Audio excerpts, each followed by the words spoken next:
പകൽ വാർത്ത ആരംഭിക്കുന്നു. തലക്കെട്ടുകൾ. രാഹുൽ മാങ്കൂട്ടത്തിൽ ജയിലിൽ തന്നെ. മൂന്നാം ബലാത്സംഗ കേസിൽ കോടതിയിൽ നിന്ന് തിരിച്ചടി. ജാമ്യ ഹർജി തള്ളി തിരുവല്ല മജിസ്ട്രേറ്റ് കോടതി.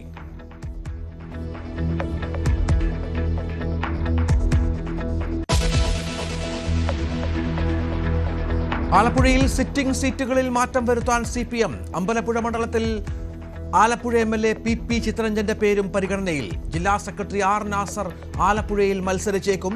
കായംകുളത്ത് KH ബാബുജാന് സാധ്യത. മണ്ണാർക്കാട് N ഷംസുദ്ദീനോട് ലീഗിലെ ഒരു വിഭാഗത്തിന് എതിർപ്പ്.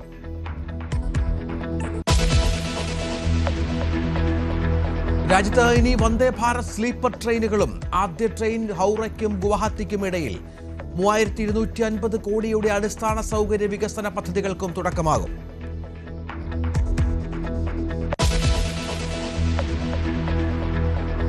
മഹാരാഷ്ട്രയിൽ അടിത്തറ തകർന്ന ശിവസേന. ബൃഹൻ മുംബൈ കോർപ്പറേഷനിൽ അപ്രതീക്ഷിത പരാജയം. ഉദ്ധവും രാജ് താക്കറെയും ഒന്നിച്ചിട്ടും മഹായുതിയുടെ മുന്നേറ്റം തടയാനായില്ല. യഥാർത്ഥ ശിവസേന എന്ന അവകാശവാദവുമായി ഷിൻഡെ വിഭാഗം. ബൃഹൻ മുംബൈ മേയർ സ്ഥാനം ലാക്കാക്കി നീക്കം.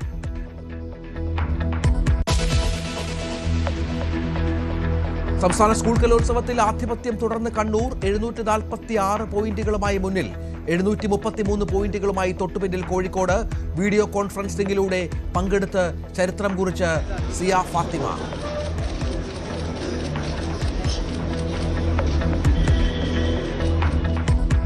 വാസ്കുലൈറ്റിസ് ബാധിച്ച് കാസർഗോഡ് ക്വാറന്റൈനിലുള്ള കുട്ടിക്ക് പ്രത്യേക അവസരം നൽകി മന്ത്രി. മന്ത്രിക്കുള്ള ഒരു റിക്വസ്റ്റ് ഉണ്ട്. ആ റിക്വസ്റ്റ് ഹൃദയഭേദകമാണ്. അവരിതിൽ പങ്കെടുത്തില്ലെങ്കിൽ എന്ത് സംഭവിക്കുമെന്ന് പറയാൻ വേണ്ടി പറ്റില്ല. അപ്പോൾ അതിന്റെ നടപടിക്രമങ്ങളെല്ലാം പൂർത്തീകരിച്ചു. നമ്മൾ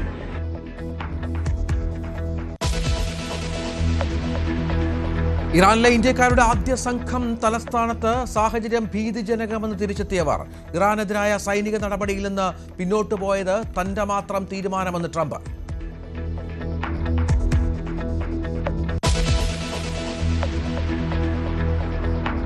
വാർത്തകളുടെ വിശദാംശങ്ങളിലേക്ക്. ബലാത്സംഗ കേസിൽ റിമാൻഡിലായ രാഹുൽ മാങ്കൂട്ടത്തിൽ ജയിലിൽ തുടരും. രാഹുലിന് തിരുവല്ല മജിസ്ട്രേറ്റ് കോടതി ജാമ്യം അനുവദിച്ചില്ല. ജാമ്യത്തിനായി സെഷൻസ് കോടതിയെ സമീപിക്കുമെന്ന് രാഹുൽ അറിയിച്ചു. തിങ്കളാഴ്ച ഹർജി നൽകും. VV അരുൺ ഏറ്റവും പുതിയ വിവരങ്ങളുമായി ചേരുകയാണ്. അരുൺ, രാഹുലിന്റെ അഭിഭാഷകൻ ഇത് ഉഭയസമ്മതപ്രകാരമാണെന്ന തരത്തിലുള്ള വാദം മുന്നോട്ട് വച്ചിരുന്നു. അറസ്റ്റുമായി ബന്ധപ്പെട്ട ചില നിയമവശങ്ങൾ ചൂണ്ടിക്കാട്ടിയിരുന്നു. പക്ഷേ ഇതൊന്നും കോടതി അംഗീകരിച്ചില്ല എന്നാണോ? കോടതിയുടെ പരാമർശങ്ങൾ ഇതുമായി ബന്ധപ്പെട്ട് എന്തായിരുന്നു?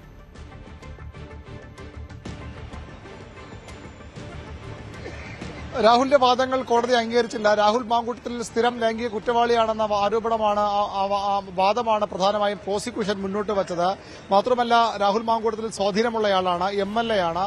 രാഹുലിനെതിരെ പരാതി നൽകുന്ന ഇരകൾക്കെതിരെ വലിയ സൈബർ ആക്രമണവും അതുപോലെ തന്നെ ആ ഇരകളുടെ ഐഡന്റിറ്റി വെളിപ്പെടുത്തുന്ന തരത്തിലുള്ള ഇടപെടലുമാണ് രാഹുലിനും അയാൾക്കൊപ്പം നിൽക്കുന്നവർക്കും ഭാഗത്ത് നിന്ന് സ്ഥിരമായി ഉണ്ടാകുന്നത്. രാഹുലിന്റെ ലാപ്ടോപ്പ്, മൊബൈൽ ഫോൺ അടക്കം ഇനിയും തെളിവുകൾ ശേഖരിക്കേണ്ടതുണ്ട്. രാഹുൽ അന്വേഷണവുമായി കാര്യമായി സഹകരിക്കുന്നില്ല. അതുകൊണ്ട് തന്നെ രാഹുൽ ഇപ്പോൾ ജാമ്യം നൽകിയ രാഹുൽ പുറത്തു വന്നാൽ ഇരകളെ ഭീഷണിപ്പെടുത്തും, അവർക്ക് അവരുടെ ജീവന് തന്നെ ആപത്തുണ്ടാകാൻ സാധ്യത ഉണ്ടാകാം, ഒരുപക്ഷെ തെളിവുകൾ നശിപ്പിക്കപ്പെടാം തുടങ്ങിയ വാദങ്ങളാണ് പ്രോസിക്യൂഷൻ മുന്നോട്ട് വച്ചത്. ഇതെല്ലാം പരിഗണിച്ചുകൊണ്ടാണ് രാഹുലിന്റെ ജാമ്യ അപേക്ഷ കോടതി തള്ളിയത്. തിങ്കളാഴ്ച സെഷൻസ് കോടതിയിൽ രാഹുൽ ജാമ്യാപേക്ഷ നൽകും. ഏതായാലും രാഹുൽ അതുവരെയെങ്കിലും ജയിലിൽ തുടരേണ്ടി വരും. മറ്റ് 2 കേസുകളിലും മുൻകൂർ ജാമ്യം നേടാൻ രാഹുലിന് കഴിഞ്ഞിരുന്നു. അന്വേഷണ സംഘത്തിനാകട്ടെ രാഹുലിനെ അറസ്റ്റ് ചെയ്യാൻ സാധിച്ചതുമില്ല. പക്ഷേ ഈ കേസിൽ വളരെ രഹസ്യമായിരുന്നു അന്വേഷണ സംഘത്തിന്റെ നീക്കങ്ങൾ. വളരെ കൃത്യമായി രാഹുലിനെ ട്രേസ് ചെയ്ത് എവിടെയുണ്ടെന്ന് അറിഞ്ഞ ശേഷം പെൺകുട്ടിയുടെ മൊഴി രേഖപ്പെടുത്തുകയും രാഹുലിനെ പാലക്കാട് KPM ഹോട്ടലിൽ നിന്ന് കസ്റ്റഡിയിൽ എടുക്കുകയുമായിരുന്നു. പിന്നീട് അറസ്റ്റ് രേഖപ്പെടുത്തുകയും ചെയ്തു. ഏതായാലും രാഹുൽ മാങ്കൂട്ടത്തിനെതിരെ ഇനിയും പരാതികൾ വരാനുണ്ടെന്ന് തന്നെയാണ് സർക്കാരും പ്രോസിക്യൂഷനും കരുതുന്നത്. കോൺഗ്രസ് പാർട്ടിയും അത്തരം വിലയിരുത്തൽ നടത്തുന്നുണ്ട്. അതുകൊണ്ട് തന്നെ ഇനി രാഹുലിനെതിരെ പരാതി പറയാനുള്ള ഇരകൾ പോലും പരാതിയുമായി പുറത്തു വരാതിരിക്കാൻ, രംഗത്ത് വരാതിരിക്കാൻ അവരെ ഭീഷണിപ്പെടുത്തുകയാണ് രാഹുലും ഒപ്പമുള്ള ആളുകളും. കഴിഞ്ഞ ദിവസം രാഹുലിന്റെ ഉറ്റ അനുയായി സഹായി ഫെനി നൈനാൻ ചെയ്തതും അതുതന്നെയാണ്. അതുകൊണ്ട് രാഹുൽ പുറത്തിറങ്ങിയാൽ അത്തരം ഇരകൾക്ക് പുറത്തു വരാനുള്ള സാഹചര്യം ഉണ്ടാകില്ല. അവർ ഭയത്തോടെ ജീവിക്കേണ്ട സാഹചര്യം ഉണ്ടാകും. അതുകൊണ്ട് തന്നെ രാഹുലിന്റെ ജാമ്യാപേക്ഷ തള്ളണമെന്നായിരുന്നു പ്രോസിക്യൂഷന്റെ ആവശ്യം. അത് അംഗീകരിച്ചുകൊണ്ടാണ് കോടതി രാഹുലിന്റെ ജാമ്യാപേക്ഷ തള്ളിയത്. വി അരുൺ വിവരങ്ങൾ പങ്കുവെക്കുന്നു. രാഹുൽ മാങ്കൂട്ടത്തിന് ജാമ്യമില്ല, ജയിലിൽ തുടരും. മാവേലിക്കര സബ് ജയിലിലാണ് ഇപ്പോൾ രാഹുൽ മാങ്കൂട്ടത്തിലുള്ളത്. മറ്റൊരു വാർത്ത, ശബരിമല സ്വർണ്ണക്കവർച്ച കേസിൽ VSSയിൽ നടത്തിയ ശാസ്ത്രീയ പരിശോധനാ ഫലം പ്രത്യേക അന്വേഷണ സംഘത്തിന് കൈമാറി. ഇന്നലെ സീൽ ചെയ്ത കവറിൽ ശാസ്ത്രീയ പരിശോധനാ ഫലം കൊല്ലം വിജിലൻസ് കോടതിയിൽ നൽകിയിരുന്നു. തിങ്കളാഴ്ച ഈ റിപ്പോർട്ട് SIT കോടതിയിൽ സമർപ്പിക്കും. 15 സാമ്പിളുകളാണ് പരിശോധിച്ചത്. ശബരിമലയിൽ ഇപ്പോഴുള്ളത് പഴയ സ്വർണ്ണപ്പാളികൾ തന്നെയാണോ എന്നതിൽ വ്യക്തത വരുന്നത് കേസ് അന്വേഷണത്തിൽ നിർണായകമാകും. പാളികളുടെ കാലപ്പഴക്കവും അതിലെ സ്വർണത്തിന്റെ അളവുമാണ് ശാസ്ത്രീയമായി പരിശോധിച്ചത്. ശബരിമല സ്വർണ്ണക്കൊള്ളയുമായി ബന്ധപ്പെട്ട് പ്രത്യേക അന്വേഷണ സംഘം നേരിടുന്ന പ്രധാന വെല്ലുവിളിയായിരുന്നു ശബരിമലയിൽ നിന്നും എത്ര സ്വർണം നഷ്ടപ്പെട്ടിട്ടുണ്ട് എന്ന വലിയൊരു ചോദ്യം. നിലവിൽ മൊഴികളുടെ അടിസ്ഥാനത്തിലും മറ്റും നിലനിൽക്കുന്ന ആരോപണങ്ങളും പ്രത്യാരോപണങ്ങളും മാത്രമാണ് പ്രത്യേക അന്വേഷണ സംഘത്തിൻ്റെ കയ്യിലുള്ള തെളിവ് എന്ന് പറയാനുള്ളത്. പക്ഷേ ശബരിമലയിൽ നിന്നുള്ള ദ്വാരപാലക ശില്പത്തിൽ നിന്നുള്ളയും കട്ടിലപ്പാളിയിൽ നിന്നും സ്വർണം എത്രത്തോളം വേർതിരിച്ചെടുത്തു, അതിൽ എത്രയൊക്കെ കൊള്ള നടത്തി എന്നൊരു ചോദ്യം ഇപ്പോഴും നിലനിൽക്കുന്നുണ്ട്. അതിനെ ഒരു ശാസ്ത്രീയ അടിത്തറ അല്ലെങ്കിൽ അതിനൊരു ശാസ്ത്രീയമായ ഒരു ഫലം ലഭിക്കണം എന്ന തരത്തിലായിരുന്നു പ്രത്യേക അന്വേഷണ സംഘം ഈ ഒരു സ്വർണ്ണപ്പാളിയിൽ നിന്നുള്ള രീതിയിലുള്ള, അതായത് സ്വർണ്ണപ്പാളിയിൽ നിന്നുള്ള സ്വർണത്തിൻ്റെ അളവ് കണ്ടെത്താനുള്ള VSSയിലേക്ക് പരിശോധനയ്ക്ക് വേണ്ടി അയക്കുന്നു. അതിൻ്റെ ശാസ്ത്രീയ ഫലം VSS കോടതിക്ക് കൈമാറുന്നു. ഇന്ന് ആ കോടതി ഈ ഒരു പരിശോധനാ ഫലം പ്രത്യേക അന്വേഷണ സംഘത്തിന് സമർപ്പിക്കുകയും ചെയ്യുന്നു. നിലവിൽ ഈ ഒരു പരിശോധനാ ഫലത്തിൻ്റെ അടിസ്ഥാനത്തിൽ വരുന്ന റിസൾട്ടുകളുടെ അടിസ്ഥാനത്തിലായിരിക്കും ഇപ്പോൾ എത്രത്തോളം സ്വർണം ഇവിടെ നിന്ന് നഷ്ടപ്പെട്ടിട്ടുണ്ട്, അത് ഏതൊക്കെ ഭാഗങ്ങളിലേക്കാണ് നഷ്ടപ്പെട്ടത്, സ്മാർട്ട് ക്രിയേഷനിൽ ഇതിന് എന്തൊക്കെ പങ്ക് ഉണ്ടായിട്ടുണ്ട്, അതിനൊപ്പം തന്നെ ഇതിൻ്റെ ഒരു കാലപ്പഴക്കം അത് വളരെ പ്രധാനമാണ്. കാരണം ഒരു പുരാവസ്തു മൂല്യമുള്ള പല വസ്തുക്കളുമാണ്, അത് കട്ടിലപ്പാളി ആയാലും ദ്വാരപാലക ശില്പമാണെങ്കിലും ഇവിടെ നിന്നും കൊണ്ടുപോയിട്ടാണ് അതിൽ സ്വർണം പൂശി തിരിച്ചു കൊണ്ടുവരുന്നത്. ആ സമയത്ത് ഇത് കൈമാറ്റം ചെയ്തിട്ടുണ്ടോ, മറ്റൊരു സ്വർണ്ണപ്പാളിയാണോ തിരിച്ചു വന്നിട്ടുള്ളത് എന്നടക്കമുള്ള ചോദ്യങ്ങൾ നിലനിൽക്കുന്നുണ്ട്. അങ്ങനെയാണെന്നുണ്ടെങ്കിൽ ഈ ഒരു പാളി അടക്കം മുഴുവനായി ഇവർ കൊള്ള നടത്തിയിട്ടുണ്ടോ എന്നടക്കമുള്ള ചോദ്യങ്ങൾക്ക് ഉത്തരം ഈ ഒരു പരിശോധനാ ഫലത്തിൻ്റെ അടിസ്ഥാനത്തിൽ വരും. ഈ ഒരു അന്വേഷണത്തിൻ്റെ പരിശോധനാ ഫലത്തിൻ്റെ അടക്കമുള്ള പുരോഗതി, അന്വേഷണ പുരോഗതി വരുന്ന തിങ്കളാഴ്ച ഹൈക്കോടതിയെ ഒരു പ്രത്യേക അന്വേഷണ സംഘം ധരിപ്പിക്കുകയും ചെയ്യും. ഇതിൻ്റെ ഭാഗമായി മറ്റ് പുരോഗമനം എന്ന് പറയുന്നത് വാജിവാഹനവുമായി ബന്ധപ്പെട്ടുള്ളതാണ്. വാജിവാഹനം കൈമാറിയതുമായി ബന്ധപ്പെട്ട കൂടുതൽ രേഖകളടക്കം കഴിഞ്ഞ ദിവസം പുറത്തേക്ക് വന്നിരുന്നു. അതുമായി ബന്ധപ്പെട്ട് ആ ഒരു സമയത്തെ ബോർഡിനെ അടക്കം അന്വേഷണ പരിധിയിലേക്ക് കൊണ്ടുവരാനുള്ള നീക്കം പ്രത്യേക അന്വേഷണ സംഘം ആരംഭിച്ചിട്ടുണ്ട്. എന്തുതന്നെയായാലും കൃത്യമായി നഷ്ടപ്പെട്ട സ്വർണത്തിൻ്റെ കണക്കെടുക്കുക, അത് ഏതൊക്കെ ഭാഗങ്ങളിലേക്ക് കൈമാറിപ്പോയിട്ടുണ്ട്, ഇതിൽ അന്താരാഷ്ട്ര തട്ടിപ്പ് സംഘത്തിൻ്റെ പങ്കുണ്ടോ, ഒപ്പം സ്വർണം മാത്രമാണോ നഷ്ടപ്പെട്ടു പോയത്, ഈ കട്ടിളപ്പാളി തന്നെ മൊത്തമായി ഇവിടെ നിന്ന് മാറ്റി മറ്റൊരു പാളിയാണോ ഇവിടേക്ക് കൊണ്ടെത്തിച്ചിരിക്കുന്നത് എന്നടക്കമുള്ള ചോദ്യങ്ങൾക്ക് ഇനിയാണ് അന്വേഷണ സംഘത്തിന് ഉത്തരം ലഭിക്കുക. ഇതിൻ്റെ ഭാഗമായിട്ടുള്ള കൂടുതൽ അന്വേഷണത്തിലേക്ക് പോവുകയാണ് പ്രത്യേക അന്വേഷണ സംഘത്തിൻ്റെ തീരുമാനം. ക്യാമറമാൻ ബിബിനോടൊപ്പം സാരംഗ് സുധാകരൻ, ന്യൂസ് 18 തിരുവനന്തപുരം. ശബരിമല സ്വർണ്ണക്കൊള്ള അന്വേഷണത്തിന്റെ ശ്രദ്ധ മാറ്റാൻ ശ്രമമെന്നാണ് പ്രതിപക്ഷ നേതാവ് VD സതീശൻ ഇന്ന് വിമർശിച്ചത്. ഏതു കാലത്തെ കാര്യവും അന്വേഷിക്കട്ടെ, അതിനെ സ്വാഗതം ചെയ്യുന്നുവെന്നും സതീശൻ പറഞ്ഞു. സ്വർണ്ണ കൊള്ളയല്ലേ, ശബരിമലയിൽ നടന്ന സ്വർണ്ണ കൊള്ളയെ കുറിച്ചാണ് ഇപ്പൊ അന്വേഷിച്ചുകൊണ്ടിരിക്കുന്നത് ആണല്ലോ. ആ അന്വേഷണത്തിന്റെ ശ്രദ്ധ മാറ്റാൻ വേണ്ടിയിട്ട് വേറെ പലതും പറയുകയാണ്. ഞങ്ങൾക്ക് ഏത് കാലത്ത് എപ്പോ നടന്നതിനെ കുറിച്ച് അന്വേഷിച്ചാൽ ഞങ്ങൾക്കൊരു കുഴപ്പമില്ല. പക്ഷെ ഇപ്പൊ നടന്നത് 2019 മുതൽ നടന്ന സ്വർണ്ണക്കൊള്ളയും 2024 വീണ്ടും കൊള്ള നടത്താൻ നടത്തിയ ശ്രമത്തെക്കുറിച്ചാണ് അന്വേഷണം നടക്കുന്നത്. അതിൽ പ്രധാനപ്പെട്ട CPM നേതാക്കന്മാർ ജയിലിലാണ്. അവർക്കെതിരായിട്ട് ഒരു നടപടി പോലും CPM സ്വീകരിക്കുന്നില്ല. മറ്റൊരു പ്രധാന വാർത്തയിലേക്ക്, ചിന്നക്കനാൽ ഭൂമി കയ്യേറ്റ കേസിൽ മാത്യു കുഴൽനാടനെ ചോദ്യം ചെയ്തു വിജിലൻസ്. 13-നാണ് കോൺഗ്രസ് MLAയെ വിജിലൻസ് ചോദ്യം ചെയ്തത്. കയ്യേറ്റത്തിൽ കുഴൽനാടനെതിരെ വിജിലൻസ് FIR ഇട്ടിരുന്നു. 2021 3 ആധാരങ്ങളിലായി ചിന്നക്കനാലിൽ 1 ഏക്കർ 23 സെന്റ് സ്ഥലവും കെട്ടിടങ്ങളും മാത്യു കുഴൽനാടൻ്റെയും പത്തനംതിട്ട സ്വദേശികളായ മറ്റ് രണ്ടുപേരുടെയും പേരിൽ വാങ്ങിയത്. ഇത് സർക്കാർ നിശ്ചയിച്ചതിനേക്കാൾ കുറഞ്ഞ വിലയ്ക്ക് വാങ്ങിയെന്നാണ് മാത്യു കുഴൽനാടനെതിരെ ഉയർന്ന ആരോപണം. എന്നാൽ രാഷ്ട്രീയ നീക്കമെന്ന് പറഞ്ഞുകൊണ്ട് മാത്യു കുഴൽനാടൻ ആദ്യഘട്ടം മുതൽ പ്രതിരോധിച്ചിരുന്നു. എന്നാൽ പിന്നീട് റവന്യൂ വകുപ്പ് അന്വേഷണം നടത്തുകയും കുഴൽനാടൻ ഭൂമി കയ്യേറി എന്ന ആരോപണം ശരിവെക്കുകയും ചെയ്തു. CPMന്റെ എറണാകുളം ജില്ലാ സെക്രട്ടറിക്ക് പരാതിയിലാണ് ആദ്യം അന്വേഷണം ആരംഭിച്ചത്. മാത്യു കുഴൽനാടൻ ഉൾപ്പെടെ 21 പ്രതികളാണ് ഈ കേസിലുള്ളത്. കുഴൽനാടൻ 16-ാം പ്രതിയാണ്.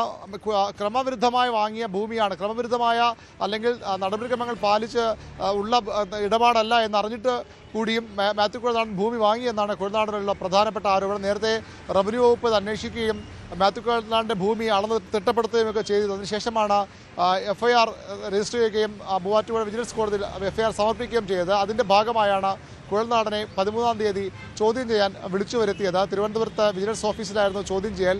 ഇപ്പോഴും നേരത്തെ ഇത്തരത്തിലുള്ള നിലപാട് തന്നെയാണ് കുഴൽനാടൻ സ്വീകരിക്കുന്നത്. രാഷ്ട്രീയ പ്രേരിതമെന്ന ആരോപണം തന്നെയാണ് കുഴൽനാടൻ ഈ ഘട്ടത്തിലും ഈ കേസുമായി ബന്ധപ്പെട്ട് മുന്നോട്ട് വയ്ക്കുന്നത്. തെരഞ്ഞെടുപ്പിന് തൊട്ട് മുമ്പ് കുഴൽനാടനെതിരെ കോൺഗ്രസ് MLA-ക്കെതിരെയുള്ള നീക്കത്തെ രാഷ്ട്രീയമായി നേരിടാനാകും കോൺഗ്രസ് തീരുമാനിക്കുക. അതുതന്നെയാണ് കുഴൽനാടനെ അടക്കമുള്ളവരുടെ പ്രതികരണങ്ങളിൽ നിന്നും മനസ്സിലാകുന്നത്. മലപ്പുറം കരുവാരക്കുണ്ടിൽ 14-കാരിയുടെ കൊലപാതകം പ്രണയവുമായി ബന്ധപ്പെട്ട അസ്വാരസ്യത്തെ തുടർന്ന് പോലീസ്. 16 വയസ്സുകാരൻ ഒറ്റയ്ക്കാണ് കൃത്യം നടത്തിയതെന്നും പെൺകുട്ടി ലൈംഗികമായി പീഡിപ്പിക്കപ്പെട്ടിരുന്നതായും പോലീസ് സ്ഥിരീകരിച്ചു. പ്രതിയെ കോഴിക്കോട് വെള്ളിമാടുകുന്ന് ജുവനൈൽ ഹോമിലേക്ക് മാറ്റി. 14-കാരിയുടെ കൊലപാതകത്തിൽ 16-കാരന് മാത്രമാണ് പങ്ക് എന്നാണ് ഇതുവരെയുള്ള അന്വേഷണത്തിൽ വ്യക്തമായിട്ടുള്ളതെന്നാണ് പോലീസ് പറയുന്നത്. ഇവർ തമ്മിലുള്ള പ്രണയത്തിലുണ്ടായ അസ്വാരസ്യങ്ങളാണ് ഈ കൊലപാതകത്തിലേക്ക് നയിച്ചതെന്ന വിലയിരുത്തലാണ് പോലീസിനുള്ളത്. മലപ്പുറം SP R വിശ്വനാഥിന്റെ വാക്കുകൾ ഇപ്രകാരമാണ്. നിലവിലത്തെ അന്വേഷണത്തിനകത്ത് നമുക്ക് മറ്റൊരാൾക്ക് പങ്കുള്ളതായിട്ട് അറിയാനായിട്ട് കഴിഞ്ഞിട്ടില്ല. പക്ഷേ വിശദമായിട്ടുള്ള അന്വേഷണം ഈ കുട്ടികളുടെ മൂവ്മെന്റ് വിവിധ ബസ്സുകളിലെല്ലാം കയറിയിട്ടാണ് ഈ പറഞ്ഞ കരുവാരക്കുണ്ടിൽ നിന്ന് കണ്ടൂർ വരേക്ക് എത്തിയെന്നുള്ള പറയുന്നത്. അപ്പോൾ അതിൻ്റെ എല്ലാം CCTV വിഷ്വൽസ് അടക്കം ഇന്നിപ്പോൾ എൻ്റെ ടീം DYSP പെരിന്തൽമണ്ണയുടെ നേതൃത്വത്തിലുള്ള സ്പെഷ്യൽ ടീമാണ് അന്വേഷിക്കുന്നത്, നാംസ പത്രങ്ങൾ ഉൾപ്പെടെ. അപ്പോൾ അവർ പരിശോധിച്ചുകൊണ്ടിരിക്കുകയാണ്. ഏതെങ്കിലും രീതിയിലൊരു തേർഡ് പേഴ്സൺ ഇതിൽ ഉണ്ടായിരുന്നു എന്നുള്ളത് വിശദമായിട്ട് തന്നെ നമ്മൾ അന്വേഷിക്കുന്നുണ്ട്. കഴിഞ്ഞ ദിവസമാണ് ഈ കുട്ടിയുടെ മൃതദേഹം കണ്ടെത്തിയത്. അതിനു മുൻപ് ഈ കുട്ടി സ്കൂളിലേക്ക് പോകുന്നു എന്ന് പറഞ്ഞ് വീട്ടിൽ നിന്ന് ഇറങ്ങിയതായിരുന്നു. വൈകുന്നേരമായിട്ടും തിരിച്ചെത്താത്ത സാഹചര്യത്തിലായിരുന്നു കുട്ടിയെ കുറിച്ച് വീട്ടുകാർ കാണാനില്ല എന്ന വിവരം പോലീസിനെ അറിയിക്കുന്നത്. അതിനിടെ ഈ കുട്ടി തന്നെ വീട്ടിലേക്ക് വിളിച്ച് ഏറെ വൈകാതെ വരുമെന്ന് പറഞ്ഞതായും വിവരങ്ങളുണ്ട്. ആ വിളിച്ചത് ഈ യുവാവിൻ്റെ ഫോണിൽ നിന്ന്, അല്ലെങ്കിൽ 16-കാരൻ്റെ ഫോണിൽ നിന്നാണെന്നാണ് പോലീസ് പറയുന്നത്.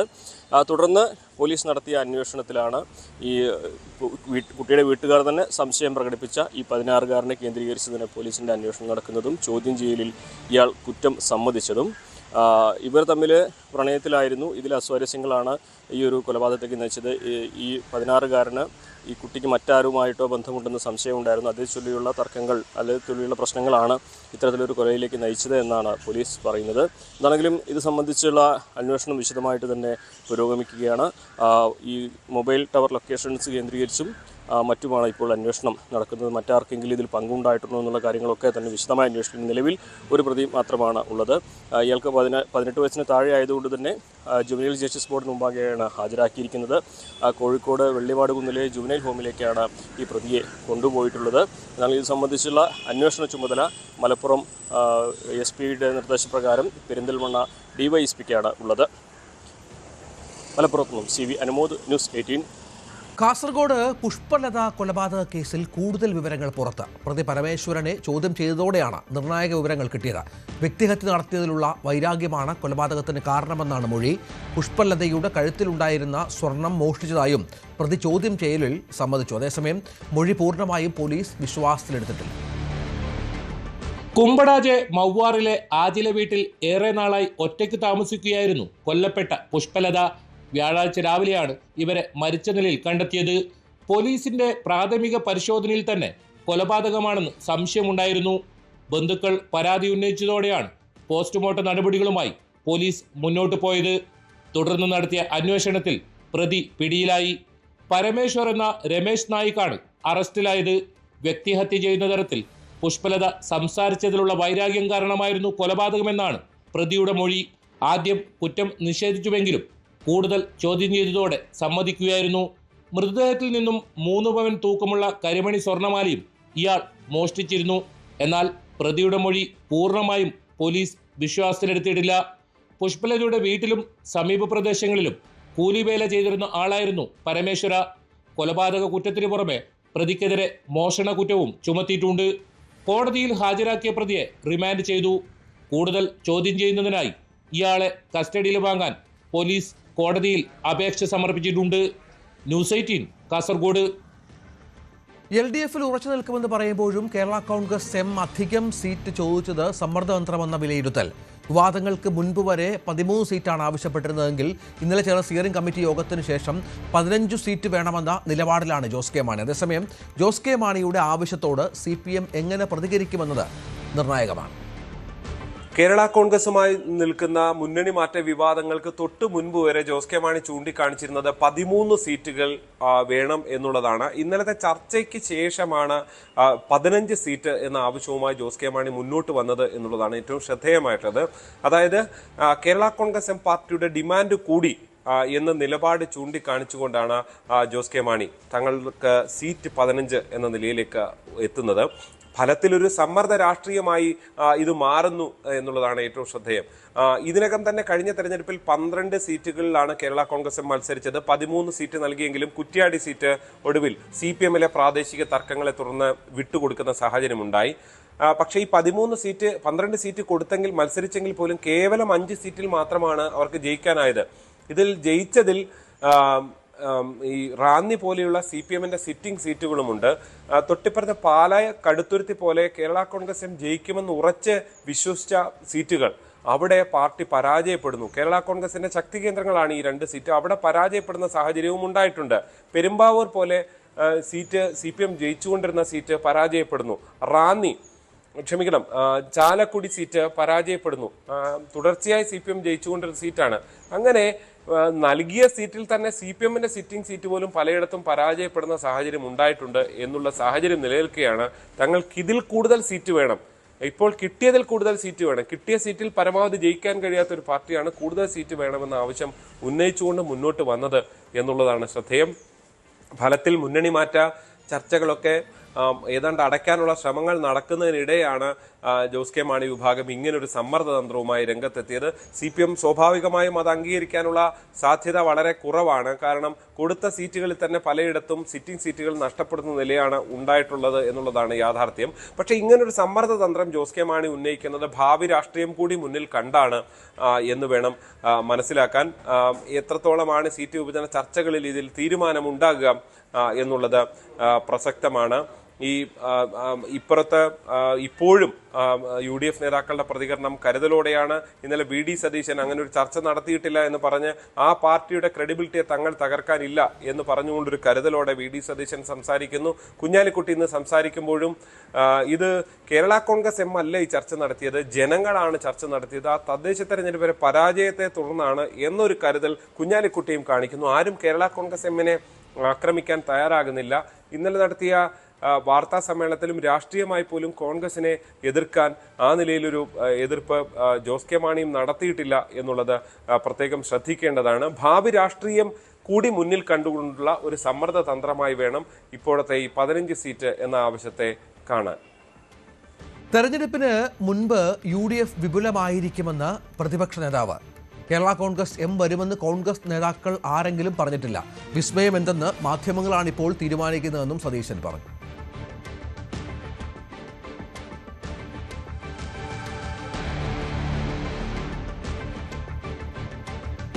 കേരള കോൺഗ്രസ് എമ്മിന്റെ മുന്നണി മാറ്റം UDF ചർച്ച ചെയ്തിട്ടില്ലെന്ന് PK കുഞ്ഞാലിക്കുട്ടിയും പറഞ്ഞു. തദ്ദേശത്തിൽ കേരള കോൺഗ്രസ് എം തോറ്റപ്പോൾ ജനങ്ങളാണ് അത് ചർച്ചയാക്കിയതെന്നും കുഞ്ഞാലിക്കുട്ടി പറഞ്ഞു. LDF-നെതിരെ പരസ്യ പ്രതികരണവുമായി ഘടകകക്ഷിയായ ജനതാദൾ എസ്. കേരള കോൺഗ്രസ് എമ്മിന് മുന്നണിയിൽ അമിത പ്രാധാന്യം നൽകുന്നുവെന്ന് ജനതാദൾ എസ് ജില്ലാ സെക്രട്ടറി സനൽ മംഗലശ്ശേരി. വർഷങ്ങളായി LDF-ലുള്ള ജനതാദളിനേക്കാൾ ഇടുക്കിയിൽ കൂടുതൽ സീറ്റുകൾ പുതുതായി എത്തിയ കേരള കോൺഗ്രസ് എമ്മിന് നൽകുന്നെന്ന് ആരോപണം LDF യോഗങ്ങൾ പോലും അറിയിക്കുന്നില്ലെന്നും പഞ്ചായത്ത് തെരഞ്ഞെടുപ്പിൽ ഒരു സീറ്റ് പോലും ലഭിച്ചില്ലെന്നുമാണ് പരാതി. പ്രതിഷേധവുമായി ഉടുമ്പൻചോല നിയോജക മണ്ഡലം LDF കൺവീനർ സ്ഥാനം സനൽ മംഗലശ്ശേരി രാജിവെച്ചു. കഴിഞ്ഞ 35 വർഷക്കാലമായി LDF-നോടൊപ്പം പ്രവർത്തിക്കുന്ന ജനതാദൾ എസ് എന്ന പ്രസ്ഥാനത്തെ കേരള കോൺഗ്രസിൻ്റെ വരവോടുകൂടി ജില്ലയിൽ പൂർണ്ണമായി അവഗണിക്കുകയും അതുപോലെ തന്നെ കഴിഞ്ഞ പഞ്ചായത്ത് ഇലക്ഷനിൽ ഞങ്ങൾക്ക് ഈ ജില്ലയിലാകെ ഒരു ബ്ലോക്ക് സീറ്റാണ് മത്സരിക്കാൻ തന്നിട്ടുള്ളത്. ഉടുമ്പൻചോല നിയോജക മണ്ഡലത്തിൽ LDF-ന്റെ കൺവീനർ എന്ന നിലയ്ക്ക് ഒരു വാർഡ് സീറ്റ് പോലും തരാൻ CPM തയ്യാറായിട്ടില്ല. ഇതിൽ പ്രതിഷേധിച്ചും അതുപോലെ തന്നെ ജില്ലയിൽ ഒരു സീറ്റ് മാത്രം തന്നെ പാർട്ടി അപ്പാടെ അവഗണിച്ചതിൽ പ്രതിഷേധിച്ചും LDF-ന്റെ ഉടുമ്പൻചോല നിയോജകമണ്ഡലം കൺവീനർ സ്ഥാനം രാജിവെക്കുന്നതായി അറിയിക്കുന്നു. നിയമസഭാ തെരഞ്ഞെടുപ്പിൽ ആലപ്പുഴയിലെ സിറ്റിംഗ് സീറ്റുകളിൽ മാറ്റം ആലോചിച്ച CPM. ആലപ്പുഴ MLA PP ചിത്തരഞ്ജനെ അമ്പലപ്പുഴയിൽ മത്സരിപ്പിക്കാനാണ് ആലോചന. അങ്ങനെയെങ്കിൽ ജില്ലാ സെക്രട്ടറി R. നാസർ ആലപ്പുഴയിൽ സ്ഥാനാർത്ഥിയായേക്കും. കായംകുളത്ത് U. പ്രതിഭയ്ക്ക് പകരം KH. ബാബുജാനെ മത്സരിപ്പിക്കുന്നത് CPMന്റെ പരിഗണനയിലാണ്. നിയമസഭാ തെരഞ്ഞെടുപ്പിന്റെ സ്ഥാനാർത്ഥി നിർണയത്തിലേക്ക് കടക്കുമ്പോൾ ആലപ്പുഴ ജില്ലയിൽ സിറ്റിംഗ് സീറ്റുകളിൽ ചില മാറ്റങ്ങൾ വരുത്താനുള്ള കൂടിയാലോചനകളാണ് ജില്ലാ നേതൃത്വത്തിന്റെ ഭാഗത്ത് നിന്ന് ഉണ്ടാകുന്നത്. പ്രത്യേകിച്ച് കായംകുളം, അമ്പലപ്പുഴ, ആലപ്പുഴ, അരൂർ മണ്ഡലങ്ങളിലാണ് മാറ്റങ്ങൾക്ക് ഉള്ള ആലോചന നടക്കുന്നത്.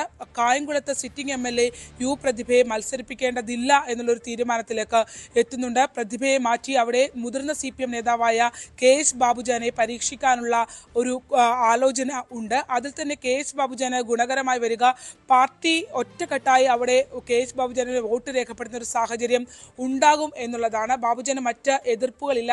CPMനുള്ളിലെ കായംകുളത്തെ ആഭ്യന്തര പ്രശ്നങ്ങൾ കൂടി പരിഹരിച്ച് മുന്നോട്ട് കൊണ്ടുപോകാൻ കഴിയുന്ന ഒരു സ്ഥാനാർത്ഥി എന്നുള്ള ഒരു ഗുണകരമായ ഒരു സാഹചര്യം ബാബുജാൻ ഉണ്ട് എന്നുള്ളൊരു വിലയിരുത്തലുണ്ട്. മറ്റ് വോട്ടുകൾ കൂടി ഏകീകരിച്ച് കൊണ്ടുവരാൻ കഴിയുകയാണെങ്കിൽ വിജയം ഉറപ്പാക്കാൻ കഴിയും എന്നുള്ളതാണ്. കഴിഞ്ഞ പാർലമെന്ററി തെരഞ്ഞെടുപ്പ് വന്നതോടുകൂടി തന്നെ BJP ഉണ്ടാക്കിയ മുന്നേറ്റം CPM നേതൃത്വത്തിൽ വലിയ ഞെട്ടലാണ് ഉണ്ടാക്കിയിട്ടുള്ളത്. അതിനെ മറികടക്കാൻ കഴിയുന്ന രീതിയിലുള്ള ഒരു സ്ഥാനാർത്ഥിത്വം വേണം എന്നുള്ളതാണ്. ശോഭാ സുരേന്ദ്രൻ കായംകുളത്ത് മത്സരിക്കുമെന്ന് നേരത്തെ തന്നെ പ്രഖ്യാപിച്ചിട്ടുണ്ട്. അത്തരമൊരു സാഹചര്യങ്ങൾ കണക്കിലെടുത്താൽ വിജയം ഒരു രീതിയിലും വോട്ടുകൾ ചോർന്നു പോകാത്ത രീതിയിൽ പാർട്ടി വോട്ടുകൾ കൂടി ആഭ്യന്തര പ്രശ്നങ്ങൾ പരിഹരിച്ച് ഏകീകരിച്ച് കൊണ്ടുവരിക എന്നുള്ള ലക്ഷ്യം കൂടി ബാബുജാന്റെ സ്ഥാനാർത്ഥിത്വത്തിന്റെ പരിഗണനയിൽ ഉണ്ട് എന്നുള്ളതാണ്. എന്തായാലും നിലവിൽ ബാബുജാന്റെ പേര് കൂടി U. പ്രതിഭയുടെ പേരിനെ ഒപ്പം അല്ലെങ്കിൽ അതിനേക്കാൾ സജീവമായി കായംകുളത്ത് നിന്ന് ഉയർന്നു കേൾക്കുന്നു. അമ്പലപ്പുഴയിലേക്ക് വരികയാണെങ്കിൽ ആലപ്പുഴ MLA ആയ PP ചിത്തരഞ്ജനെ അമ്പലപ്പുഴയിൽ മത്സരിപ്പിക്കുന്നതിനെ സംബന്ധിച്ചുള്ള ആലോചനകൾ കൂടി ഉയരുന്നു എന്നുള്ളതാണ്. കൂടുതൽ ജയസാധ്യതയുള്ള സ്ഥാനാർത്ഥി.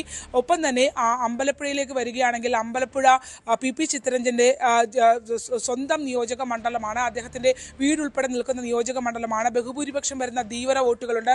മത്സ്യത്തൊഴിലാളി സമൂഹത്തിനിടയിലുള്ള പ്രവർത്തന രീതി, ഒപ്പം തന്നെ കൂടുതൽ ബന്ധങ്ങൾ, അതൊക്കെ പരിഗണിച്ച് അമ്പലപ്പുഴ കുറെ കൂടി സേഫ് ആയിട്ടുള്ള ഒരു മണ്ഡലമാണ്. അവിടെ മത്സരിക്കാൻ ഉള്ള ചിത്തരഞ്ജൻ മത്സരിച്ചാൽ അത് ഗുണകരമാകും എന്നുള്ള രീതിയിലുള്ള കണക്കുകൂട്ടൽ CPMന് ഉണ്ട്. സീറ്റ് കുറച്ചുകൂടി ഉറപ്പിക്കാൻ കഴിയുന്ന ഒരു സ്ഥാനാർത്ഥി ചിത്തരഞ്ജനാണ് എന്നുള്ളൊരു വിലയിരുത്തലിലേക്ക് വരുന്നു. ആലപ്പുഴയിലേക്ക് വരികയാണെങ്കിൽ ആലപ്പുഴയിൽ നിലവിൽ PP ചിത്തരഞ്ജനാണ് സിറ്റിംഗ് MLA. എന്നാൽ അദ്ദേഹത്തിനെ മാറ്റി അമ്പലപ്പുഴയിലേക്ക് ചിത്തരഞ്ജൻ മാറുമ്പോൾ ആലപ്പുഴയിലേക്ക് CPM ജില്ലാ സെക്രട്ടറി R. നാസറിന്റെ പേര് കൂടി പരിഗണനയിലേക്ക് വരുന്നു എന്നുള്ളതാണ്. ഈഴ വോട്ടുകൾക്ക് പ്രാധാന്യമുള്ള ഒരു മണ്ഡലമാണ്. അതുകൊണ്ട് തന്നെ കണിച്ചുകുളങ്ങര ഉൾപ്പെടെയുള്ള പ്രദേശങ്ങൾ മണ്ഡലത്തിൽ ഉൾപ്പെടുന്നു. വെള്ളാപ്പള്ളി നടേശന് കൂടി താല്പര്യമുള്ള R. നാസർ നിലവിൽ CPM ജില്ലാ സെക്രട്ടറിയാണ്.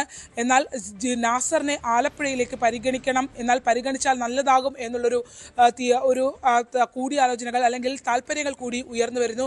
അങ്ങനെയാണെങ്കിൽ CPM ജില്ലാ സെക്രട്ടറിക്ക് താല്പര്യമുള്ളൊരു മണ്ഡലമായി ആലപ്പുഴ മാറുന്നു എന്നുള്ളതാണ്. അരൂരിലേക്ക് വരികയാണെങ്കിൽ അരൂരിലും അത്തരം മാറ്റങ്ങൾ വരുന്നുണ്ട്. ദലീമ ജോജയെ വീണ്ടും മത്സരിപ്പിക്കേണ്ടതില്ല എന്നുള്ളതാണ് ഇപ്പോൾ പ്രാഥമികമായി ഉയർന്നു വരുന്ന അഭിപ്രായം. കാരണം നിലവിലത്തെ സാഹചര്യത്തിൽ ദലീമ മത്സരിക്കുകയാണെങ്കിൽ അത്തരത്തിലുള്ള ജയസാധ്യതയ്ക്ക്, പ്രത്യേകിച്ച് കടുത്ത മത്സരം നടക്കാൻ പോകുന്നൊരു തെരഞ്ഞെടുപ്പാണ് വരാൻ പോകുന്നത്. അതുകൊണ്ട് തന്നെ ജയം ഉറപ്പിച്ചുള്ള സ്ഥാനാർത്ഥികളെ മുന്നോട്ട് കൊണ്ടുപോകണം എന്നുള്ളൊരു വിലയിരുത്തൽ കൂടി വരുന്നു എന്നുള്ളതാണ്. പക്ഷേ ദലീമ ജോജയ്ക്കായി എന്തായാലും സഭയടക്കം ഇടപെടൽ നടത്തും. അങ്ങനെയാണെങ്കിൽ വീണ്ടും അത്തരമൊരു ഇടപെടൽ ഉണ്ടാവുകയാണെങ്കിൽ ചിലപ്പോൾ ഈ തീരുമാനത്തിന് മാറ്റം വരാൻ ദലീമ തന്നെ തുടർന്നേക്കാൻ സാഹചര്യമുണ്ട്. പക്ഷേ അവിടേക്ക് CPMലെ തന്നെ തോമസ് ഐസക് അടക്കമുള്ള മുതിർന്ന നേതാക്കന്മാർ വന്നാൽ കുറച്ചുകൂടി ഗുണം ചെയ്യും. പ്രത്യേകിച്ച് ലാറ്റിൻ സഭയുടെ അടക്കമുള്ള ഒരു പിന്തുണ ലഭ്യമാകും എന്നുള്ള ഒരു വിശ്വാസം കൂടി ഉണ്ട്. അത്തരത്തിലുള്ള മാറ്റങ്ങൾ ആലോചിക്കുന്നു. മാരിഫ് അടക്കമുള്ള പേരുടെ പേരുകളുമൊക്കെ ഉയർന്നു കേൾക്കുന്നുണ്ട്. എങ്കിൽ പോലും നിലവിൽ ഈ 3 സിറ്റിംഗ് സീറ്റുകളിൽ ചില മാറ്റങ്ങൾ വരുത്താനുള്ള ആലോചനകൾ ആലപ്പുഴയിൽ സജീവമായി നടക്കുന്നു എന്നതാണ് യാഥാർത്ഥ്യം. ആലപ്പുഴയിൽ നിന്നും ശരണ്യ സ്നേഹജൻ, ന്യൂസ് 18. പാർട്ടിയിൽ ഒരു വിഭാഗത്തിന്റെ എതിർപ്പ് തുടരുന്നതിനിടെ മണ്ണാർക്കാട് മണ്ഡലത്തിൽ N. ഷംസുദ്ദീന് വീണ്ടും അവസരം നൽകാൻ മുസ്ലിം ലീഗ്. മണ്ണാർക്കാട് നഗരസഭ മുൻ ചെയർമാൻ ഫൈദ ബഷീറിനെ മത്സരിപ്പിക്കണമെന്ന് ഷംസുദ്ദീനെ എതിർക്കുന്നവരുടെ ആവശ്യം. എന്നാൽ ഷംസുദ്ദീൻ മാറിയാൽ വിജയസാധ്യതയെ ബാധിച്ചേക്കുമെന്നാണ് നേതൃത്വത്തിന്റെ വിലയിരുത്തൽ. മണ്ണാർക്കാട് പാലക്കാട് ജില്ലയിൽ ലീഗ് വിജയിച്ചു വരുന്ന ഒരു സീറ്റാണ്. കഴിഞ്ഞ 3 തവണ ആയിട്ട് എൻ ഷംസുദ്ദീൻ MLA ആണ് അവിടെ. ഇത്തവണ അദ്ദേഹത്തിന് പകരം മണ്ണാർക്കാട് തന്നെയുള്ള ആരെങ്കിലും മത്സരിപ്പിക്കണമെന്നൊരു ആവശ്യമാണ് ഉയരുന്നത്. പ്രത്യേകിച്ച് നഗരസഭയിലെ മുൻ ചെയർമാനായി ഇപ്പോഴത്തെ വൈസ് ചെയർമാനായിട്ടുള്ള ഫായിദ ബഷീറിന് വേണ്ടിയാണ് ലീഗിലെ ഒരു വിഭാഗം സമ്മർദ്ദം ചെലുത്തുന്നത്. ഫായിദ ബഷീർ അവിടെ മണ്ണാർക്കാടുകാരൻ തന്നെയാണ്. മാത്രമല്ല അവിടെ പ്രാദേശികമായിട്ട് അദ്ദേഹത്തിന് പിന്തുണയുണ്ട്. എൻ ഷംസുദ്ദീൻ അദ്ദേഹം 3 തവണയായിട്ട് മണ്ണാർക്കാട് നിന്ന് ജയിക്കുന്നു. അദ്ദേഹം മലപ്പുറം ജില്ലക്കാരനാണ്. അപ്പോൾ ഇത്തവണ അത്തരത്തിൽ മണ്ണാർക്കാടുള്ള ഒരാൾക്ക് തന്നെ അവസരം കൊടുക്കണമെന്ന ഒരു ആവശ്യമാണ് ലീഗിലെ ഒരു വിഭാഗം ഉന്നയിക്കുന്നത്. ഇതേ ആവശ്യം ഉന്നയിച്ചവർ പാണക്കാടെത്തി ലീഗ് നേതൃത്വത്തെ കാണുകയും ചെയ്തു. എന്നാൽ അതേസമയം ഫായിദ ബഷീറിന് മറുഭാഗത്തുള്ളവർ എൻ ഷംസുദ്ദീൻ തന്നെ മത്സരിക്കണമെന്ന ആവശ്യവുമായിട്ടും ലീഗ് നേതൃത്വത്തെ കണ്ടിട്ടുണ്ട്. അപ്പോൾ ഈ 2 വിഭാഗങ്ങളുടെയും പ്രശ്നങ്ങൾ അവർക്ക് പറയാനുള്ളത് നേതൃത്വത്തെ അറിയിച്ചു. ഇതിന്റെ അടിസ്ഥാനത്തിൽ നിലവിലെ സാഹചര്യത്തിൽ എൻ ഷംസുദ്ദീൻ തുടരുമെന്ന സൂചനകളാണ് നമുക്ക് ലഭിക്കുന്നത്. 2 പ്രധാനപ്പെട്ട കാരണങ്ങളാണ് അതിനുള്ളത്. ഒന്ന്, ഇത്തവണ നിയമസഭയിൽ പരമാവധി സീറ്റുകൾ വിജയിക്കുക എന്ന ലക്ഷ്യം വെച്ചാണ് ലീഗ് പ്രവർത്തിക്കുന്നത്. അതുകൊണ്ട് തന്നെ എൻ ഷംസുദ്ദീന് പകരം മറ്റൊരാൾ അവിടെ വന്നു കഴിഞ്ഞാൽ വിജയിച്ച് കയറാനുള്ള സാധ്യതകൾ കുറവാണ് എന്നൊരു വിലയിരുത്തലുണ്ട്. പ്രത്യേകിച്ച് ഇടതുപക്ഷത്തിന് സ്വാധീനമുള്ള എൻ ഷംസുദ്ദീൻ വിജയിച്ച് കയറിയ ഒരു സീറ്റ് കൂടിയാണ് മണ്ണാർക്കാട്ടേത്. അദ്ദേഹം AP വിഭാഗത്തിൻ്റെ വെല്ലുവിളികളെയൊക്കെ അതിജീവിച്ചുകൊണ്ടാണ് ആദ്യം വിജയിച്ചത്. സ്വാഭാവികമായിട്ടും എൻ ഷംസുദ്ദീൻ അവിടെ വിജയിച്ചു വരാനുള്ള സാധ്യത കൂടുതലാണ്. അദ്ദേഹത്തിൻ്റെ അത്തരത്തിൽ എല്ലാ വിഭാഗക്കാരും സ്വീകാര്യതയും ഉണ്ടെന്നാണ് വിലയിരുത്തൽ. അപ്പോൾ ലീഗിലെ പ്രാദേശിക പ്രശ്നങ്ങളെ മറികടക്കുവാൻ എൻ ഷംസുദ്ദീൻ്റെ വ്യക്തിപ്രഭാവം കൊണ്ട് സാധിക്കുമെന്നും ലീഗ് നേതൃത്വം കരുതുന്നു. അതിന് പുറമെ ഇനി എൻ ഷംസുദ്ദീൻ അല്ലെങ്കിൽ അവിടെ ഈ ഫായിദ ബഷീറിന് പുറമെ മറ്റു പല പേരുകളും ഉയരുന്നുണ്ട്.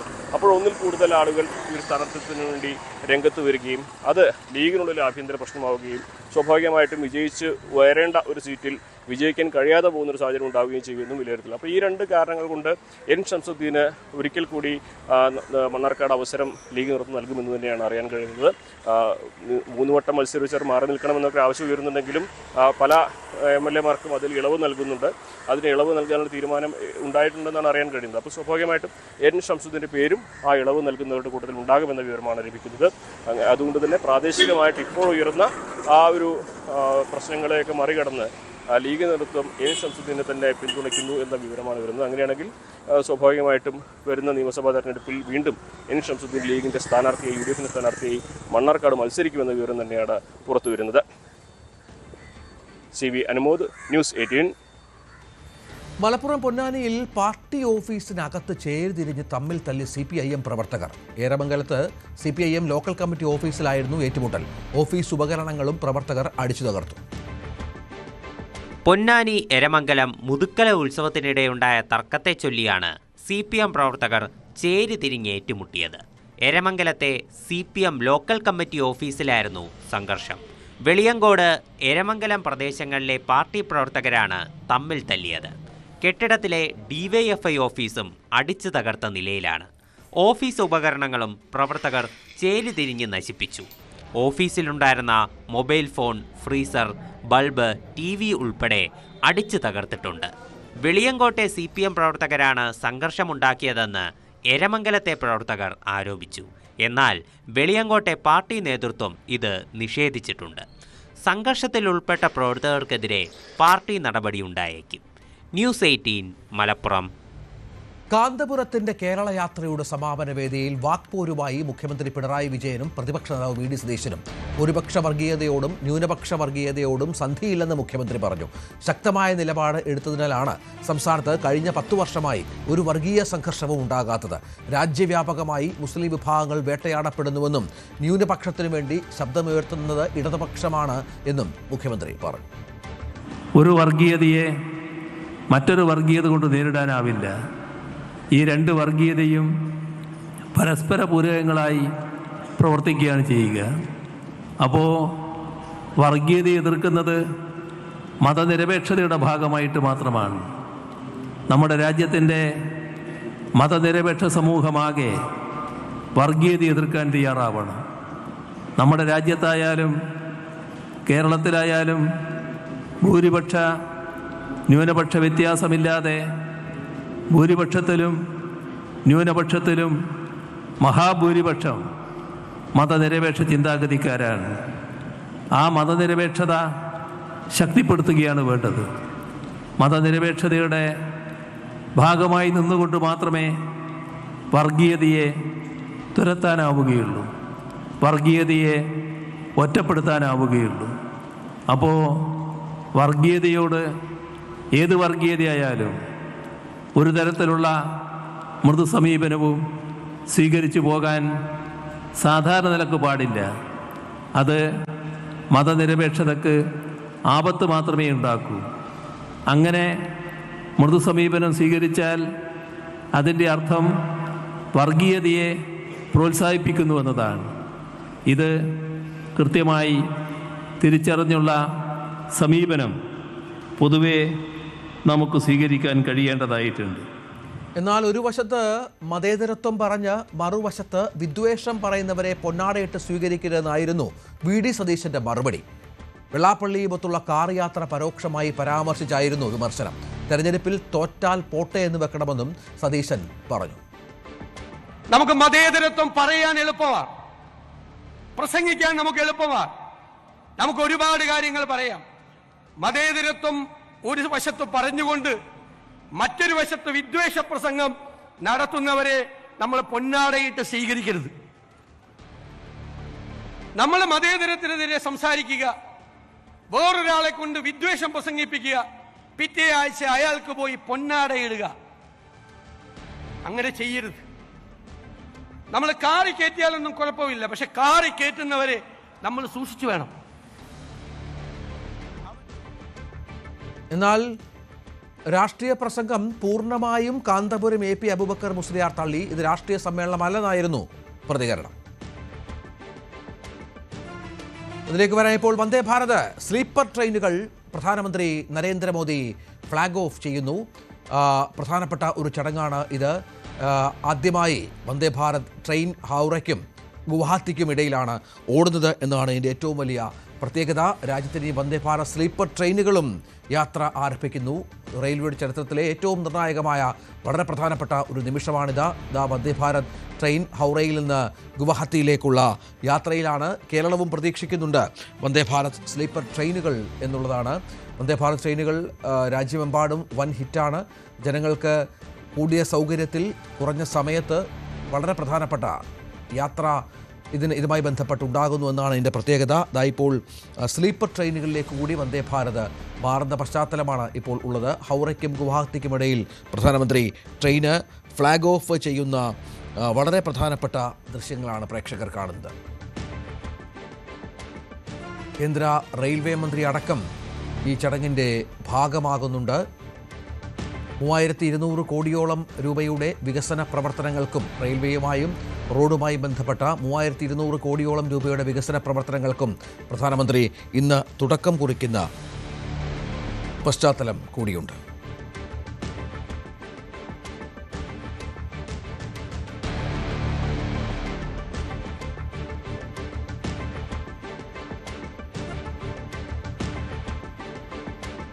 ഭാരതത്തിന് അഭിമാനമായി ഇനി വന്ദേ ഭാരത് സ്ലീപ്പർ ട്രെയിനുകളും ട്രെയിൻ യാത്രയുടെ സൗകര്യം ആസ്വദിച്ച് എല്ലാവിധ ആധുനിക സൗകര്യങ്ങളോടും കൂടി ഇനി സ്ലീപ്പർ ട്രെയിനുകളിൽ യാത്ര ചെയ്യാമെന്നുള്ളതാണ് ഏറ്റവും പ്രധാനപ്പെട്ട പ്രത്യേകത. പ്രധാനമന്ത്രിയാണ് ഇത് ട്രെയിൻ ഫ്ലാഗ് ഓഫ് ചെയ്തത്. മറ്റു വാർത്തയിലേക്ക്. വിവാദമായ കെവിൻ വധക്കേസിൽ മാപ്പുസാക്ഷിയായ യുവാവ് ഷിനുമോനെ ദുരൂഹ സാഹചര്യത്തിൽ മരിച്ച നിലയിൽ കണ്ടെത്തി. കൊല്ലം പുനലൂർ ജംഗ്ഷനിലെ തോട്ടിലായിരുന്നു മൃതദേഹം കണ്ടത്. സമീപത്തെ ഫ്ളാറ്റിൽ വാടകയ്ക്ക് താമസിക്കുകയായിരുന്നു ഇയാൾ. പുനലൂർ പോലീസ് സംഭവത്തിൽ അന്വേഷണം ആരംഭിച്ചു.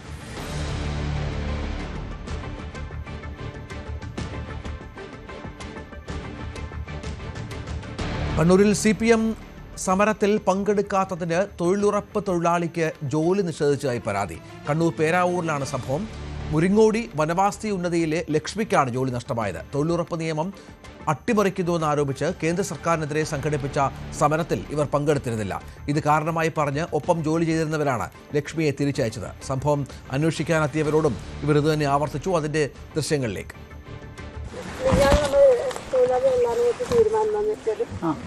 സമരത്തിന് പോയി കഴിഞ്ഞാൽ അവർ മാത്രം പണിക്ക് വന്നാൽ മതി എന്നാണ് പറഞ്ഞത്.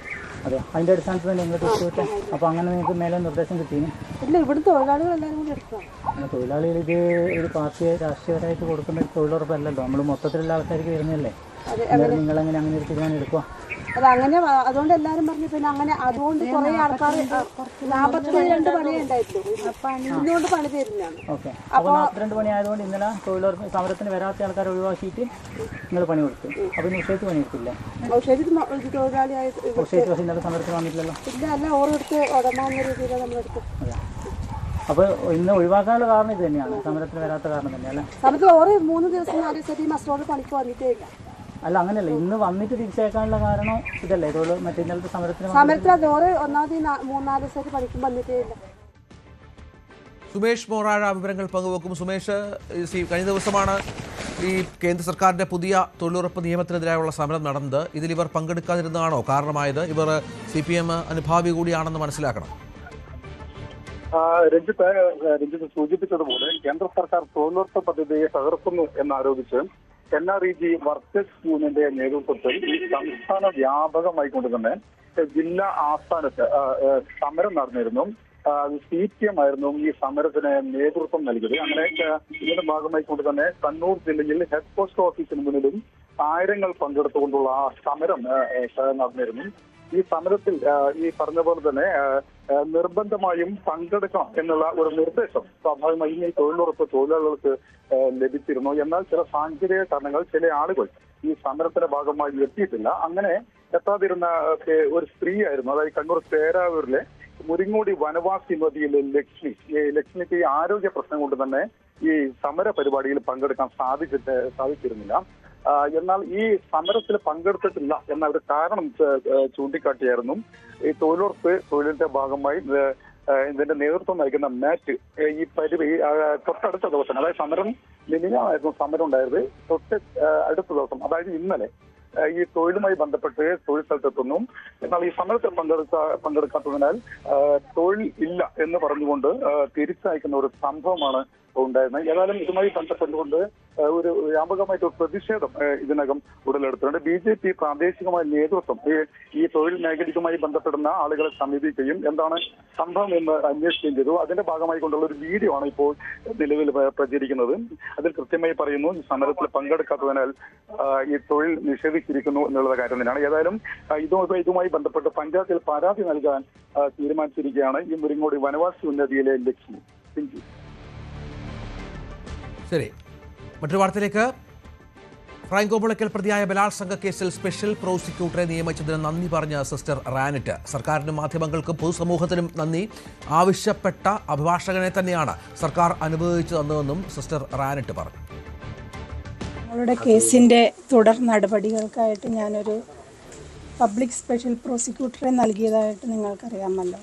അതിൻ്റെ ഭാഗമായിട്ട് ഇന്നലെ പബ്ലിക് സ്പെഷ്യൽ പ്രോസിക്യൂട്ടറെ സർക്കാർ നൽകി. സർക്കാരിന് ഞാൻ എൻ്റെ നന്ദി അറിയിക്കുന്നു.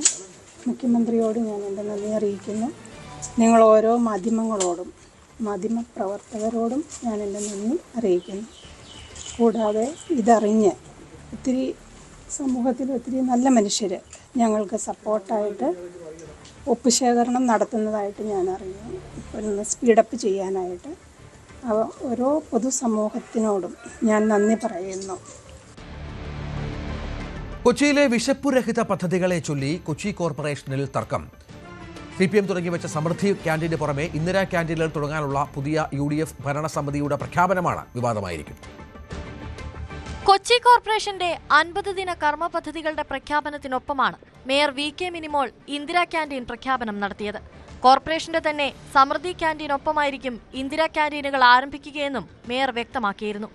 സമൃദ്ധിയേറ്റ് കൊച്ചി പ്രവർത്തിക്കുന്ന നോർത്തിലെ പരമാര റോഡിലെയും ഫോർട്ട് കൊച്ചിയിലെയും ക്യാൻറ്റീനുകളോട് ചേർന്ന് ഇന്ദിരാ ക്യാൻറ്റീൻ ആരംഭിക്കുമെന്നായിരുന്നു പ്രഖ്യാപനം. കർണാടകയിലെ സിദ്ധരാമയ്യ സർക്കാരിന്റെ മാതൃകയിൽ നടപ്പിലാക്കുന്ന ഇന്ദിരാ ക്യാൻറ്റീനിൽ വെറും 10 രൂപയ്ക്കാണ് ഭക്ഷണം ലക്ഷ്യമിടുന്നത്.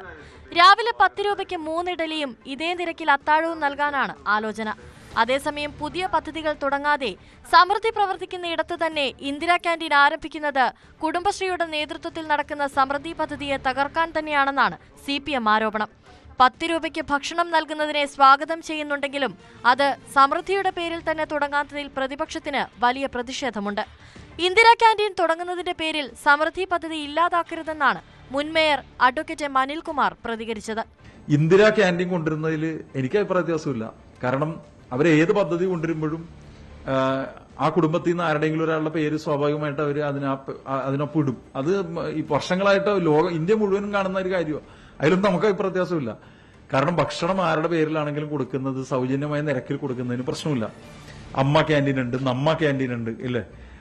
പക്ഷെ ഒറ്റ പ്രശ്നമുള്ളൂ, അതുകൊണ്ട് ഈ സമൃദ്ധിക്കകത്ത് കൊണ്ടുവന്ന് ഓപ്പൺ ചെയ്ത് കുറച്ച് കഴിയുമ്പോൾ നമ്മുടെ ഈ സമൃദ്ധി പൂട്ടിക്കരുത്. കാരണം സമൃദ്ധി പൂട്ടിക്കഴിഞ്ഞാൽ അത് നമ്മുടെ പല ആളുകളുടെയും വയറ്റത്തടിക്കും, കുടുംബശ്രീക്കാരുടെയും വയറ്റത്തടിക്കും. 2021 കൊച്ചി കോർപ്പറേഷൻ ആരംഭിച്ച സമൃദ്ധി പദ്ധതിയിൽ 20 രൂപയ്ക്കാണ് ഉച്ചയൂണ് നൽകി വരുന്നത്. എന്നാൽ തമിഴ്നാട്ടിലെയും കർണാടകത്തിലെയും ഈ പദ്ധതികൾക്ക് സർക്കാർ സബ്സിഡി ഉണ്ടായിരുന്നു. എന്നാൽ നിലവിൽ സർക്കാർ സബ്സിഡി ഇല്ലാതെയാണ് കൊച്ചിയിലെ സമൃദ്ധി ക്യാൻറ്റീൻ പ്രവർത്തിക്കുന്നത്. പുതിയ പദ്ധതി നടപ്പിലാക്കുമ്പോൾ അധികമായി വരുന്ന സാമ്പത്തിക ബാധ്യത കോർപ്പറേഷൻ എങ്ങനെ നേരിടുമെന്നതും ചർച്ചയാകുന്നുണ്ട്. കൊച്ചി നോർത്തിലെ പരമാര റോഡ്, കടവന്ത്ര, ഫോർട്ട് കൊച്ചി എന്നിവിടങ്ങളിലാണ് നിലവിൽ സമൃദ്ധി ക്യാൻറ്റീനുകൾ പ്രവർത്തിക്കുന്നത്. ഇന്ദിരാ പദ്ധതി വിശപ്പ് രഹിത കൊച്ചിക്ക് കൂടുതൽ ഗുണകരമാകുമെങ്കിലും രാഷ്ട്രീയ പോര് വരും ദിവസങ്ങളിലും ഏറും. ന്യൂസ് 18 കൊച്ചി. മലപ്പുറം ജില്ലാ കളക്ടർക്കെതിരെ തിരുനാവായ നിള മാഘ മഹോത്സവം സംഘാടക സമിതി. നിർമ്മാണ പ്രവർത്തനങ്ങളിലെ സ്റ്റോപ്പ് മെമ്മോ പിൻവലിക്കാൻ കളക്ടർ ഇതുവരെ തയ്യാറായിട്ടില്ലെന്നാണ് വിമർശനം. കളക്ടറുടേത് സുതാര്യമായ നിലപാടല്ലെന്ന് മഹാമണ്ഡലേശ്വർ സ്വാമി ആനന്ദവനം ഭാരതി മഹാരാജ് ആരോപിച്ചു. മറ്റന്നാൾ മുതലാണ് നിള മാഘ മഹോത്സവം. തിരുനാവായിലെ മഹാമാഘ മഹോത്സവത്തിന് ഇനി 2 ദിവസം മാത്രം ശേഷിക്കെ ജില്ലാ കളക്ടർക്കെതിരെ ഗുരുതരമായ ആരോപണമാണ് സംഘാടകർ ഉന്നയിക്കുന്നത്.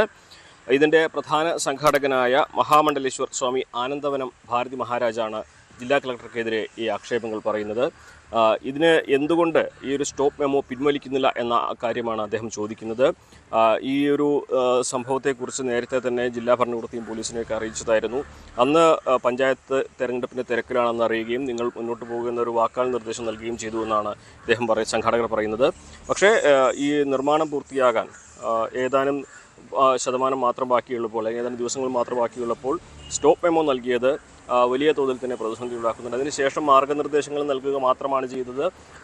ഇതിനുള്ള അനുവാദം നിഷേധിച്ച ആ സ്റ്റോപ്പ് മെമ്മോ ഇപ്പോഴും അതേപോലെ തന്നെ നിലനിൽക്കുന്നു എന്നാണ് സംഘാടകർ പ്രധാനമായിട്ടും ആരോപിക്കുന്നത്. ഇത് ഒട്ടും അംഗീകരിക്കാൻ കഴിയുന്ന കാര്യമല്ല. ഈ സ്റ്റോപ്പ് മെമ്മോ പിൻവലിക്കണമെന്ന ആവശ്യമാണ് സംഘാടകർ ഉന്നയിക്കുന്നത്.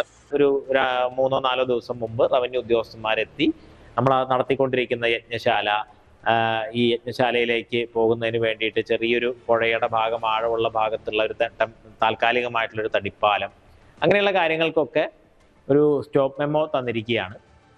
ഇപ്പോൾ ഇന്നലെ കളക്ടറും SP എല്ലാം ചേർന്നിട്ട് ഇവിടുത്തെ സംഘാടക സമിതി ഭാരവാഹികളെ ഇത് ഈ ഒരു അങ്ങനത്തെ ഒരു ചെറിയൊരു ടെൻഷൻ ഉണ്ടായ സമയത്ത് അത് പരിഹരിക്കുന്നതിൻ്റെ ഭാഗമായി എന്നുള്ള നിലയ്ക്ക് വിളിച്ചിരുന്നു. നമ്മുടെ ആളുകൾ അവിടെ പോവുകയും എല്ലാ തരത്തിലും അഡ്മിനിസ്ട്രേഷനുമായിട്ട് സഹകരിക്കാമെന്ന് പറയുകയും ചെയ്തു. പക്ഷെ അപ്പോഴും ഇതിൻ്റെ സുരക്ഷയൊക്കെ മുൻനിർത്തി എന്നുള്ളതുപോലെ കുറേ നിർദ്ദേശങ്ങൾ, കുറച്ച് ആവശ്യങ്ങൾ കളക്ടർ ഉന്നയിച്ച് അല്ലാതെ സ്റ്റോപ്പ് മെമ്മോ റദ്ദാക്കുകയോ അല്ലെങ്കിൽ ഔദ്യോഗികമായിട്ടുള്ളൊരു അനുമതി രേഖാമൂലം നൽകുകയോ ചെയ്തിട്ടില്ല. അതേസമയം ഇതുമായി ബന്ധപ്പെട്ട് പുഴയിലേക്കുള്ള പാലം നിർമ്മിക്കുന്നതാണ് ഏറ്റവും പ്രധാനപ്പെട്ട ഒരു കാര്യം. 50,000-ലധികം പേർ ഈ ദിവസങ്ങളിലൊക്കെ വരാൻ സാധ്യതയുണ്ട്. അപ്പോൾ അവരുടെ സുരക്ഷയ്ക്ക് ഈ ഒരു പാലം, അതല്ലെങ്കിൽ ഈ പുഴയിലേക്ക് പോകാൻ, ഈ മണൽത്തിട്ടയിലേക്ക് പോകാൻ ഈ ഒരു പാലം മാത്രമാണ് അവിടെ പ്രധാനമായിട്ടുള്ളത്. അപ്പോൾ അതിൻ്റെ സുരക്ഷ സംബന്ധിച്ചുള്ള പ്രശ്നങ്ങളാണ് ഈ ഒരു സ്റ്റോപ്പ് മെമ്മോയ്ക്ക് കാരണമായിട്ടുള്ളതെന്നാണ് അറിയാൻ കഴിയുന്നത്.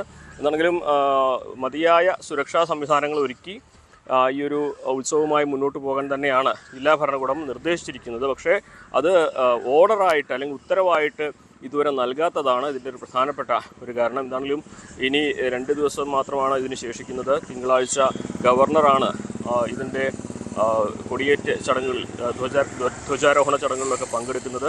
സ്വാഭാവികമായിട്ടും അതുവരേക്കും ഈ സ്റ്റോപ്പ് മെമ്മോ നിലനിൽക്കുന്നു എന്ന ഒരു പ്രധാന പ്രശ്നം സംഘാടകരെ സംബന്ധിച്ച് അത് വരും ദിവസങ്ങളിലും അവർ ഉന്നയിക്കാൻ തന്നെയാണ് സാധ്യത. നിലവിൽ എന്തൊക്കെ സാഹചര്യങ്ങളാണെങ്കിലും നിശ്ചയിച്ചതുപോലെ തന്നെ പരിപാടികളുമായി മുന്നോട്ട് പോകുമെന്നാണ് സംഘാടകർ അറിയിച്ചിരിക്കുന്നത്. എന്നാൽ ഇത് സംബന്ധിച്ചുള്ള സംഘാടകരുടെ ആരോപണങ്ങൾക്ക് ജില്ലാ ഭരണകൂടത്തിൻ്റെ ഭാഗത്ത് നിന്ന് മറുപടി കൃത്യമായി ലഭിച്ചിട്ടില്ല. മാർഗനിർദ്ദേശങ്ങൾക്കനുസരിച്ച് അവർക്ക് പരിപാടികൾ നടത്താം എന്ന ഒരു മറുപടിയാണ് ജില്ലാ ഭരണകൂടം നൽകിയിരിക്കുന്നത്. മലപ്പുറത്ത് നിന്നും CV അനുമോദ്, ന്യൂസ് 18. തൃശ്ശൂരിൽ കലാപൂരം.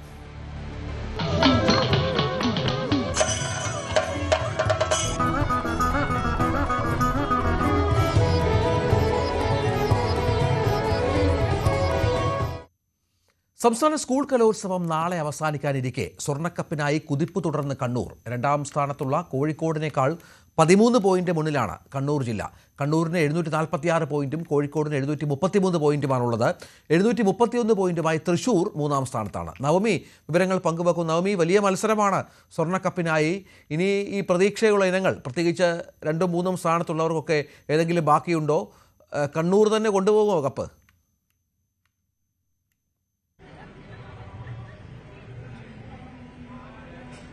രഞ്ജിത്ത്, കണ്ണൂരും കോഴിക്കോടും ഇഞ്ചോടിഞ്ച് പോരാട്ടമാണ് നടത്തുന്നത്. എന്നോടൊപ്പം കോഴിക്കോട് നിന്നുള്ള ചവിട്ടുനാടക സംഘമാണ്. ആ കുട്ടികളോട് ചോദിച്ചപ്പോൾ കപ്പ് ഇത്തവണ ഞങ്ങൾ തന്നെ കൊണ്ടുപോകുന്നാണ് പറഞ്ഞത്. അങ്ങനെ തന്നെയാണോ?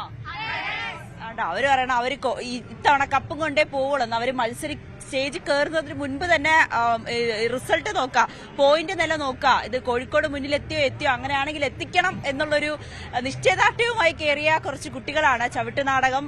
നിങ്ങൾ ഏത് സ്കൂളിൽ നിന്നാണ് വരുന്നത്? പ്രൊവിഡൻസ്. ഇത് രണ്ടാമത്തെ വർഷമാണല്ലേ? രണ്ടാമത്തെ വർഷം. കഴിഞ്ഞ വർഷം എ ഗ്രേഡ് കിട്ടി. അപ്പൊ നമുക്ക് 2 സ്റ്റെപ്പ് കാണിച്ചാലോ? ഓക്കെ. 1 2 3 step. काम तेरा काम तेरा तेरा तेरा काम तेरी तेरी तेरा काम तेरा तेरा तेरी तेरी तेरा तेरी तेरे तंदन नंदन नंदन नंदन नंदन तेरा काम तेरा तेरा तेरा काम तेरी तेरी तेरा काम तेरा तेरी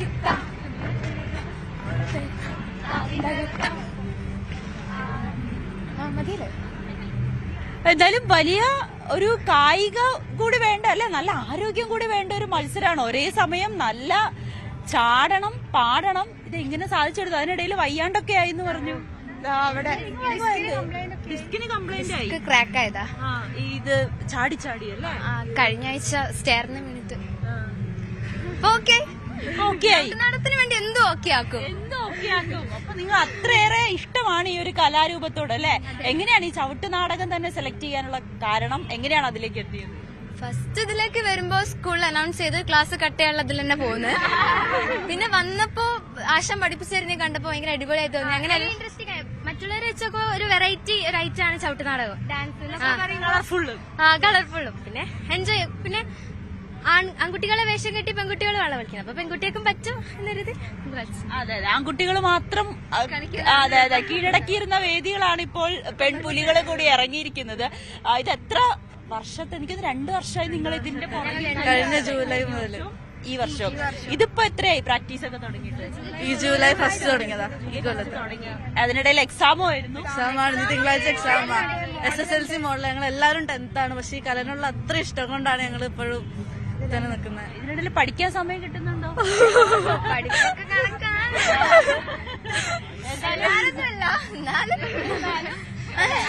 പക്ഷെ ഇതിനോടാണ് കൂടുതൽ ഇഷ്ടം. അതെ. മറ്റിനങ്ങളിൽ ആരെങ്കിലും പങ്കെടുക്കുന്നുണ്ടോ? ഇല്ല. നാടകം മാത്രമേ ഉള്ളൂ. അപ്പൊ ഇന്ന് തന്നെ മടങ്ങും.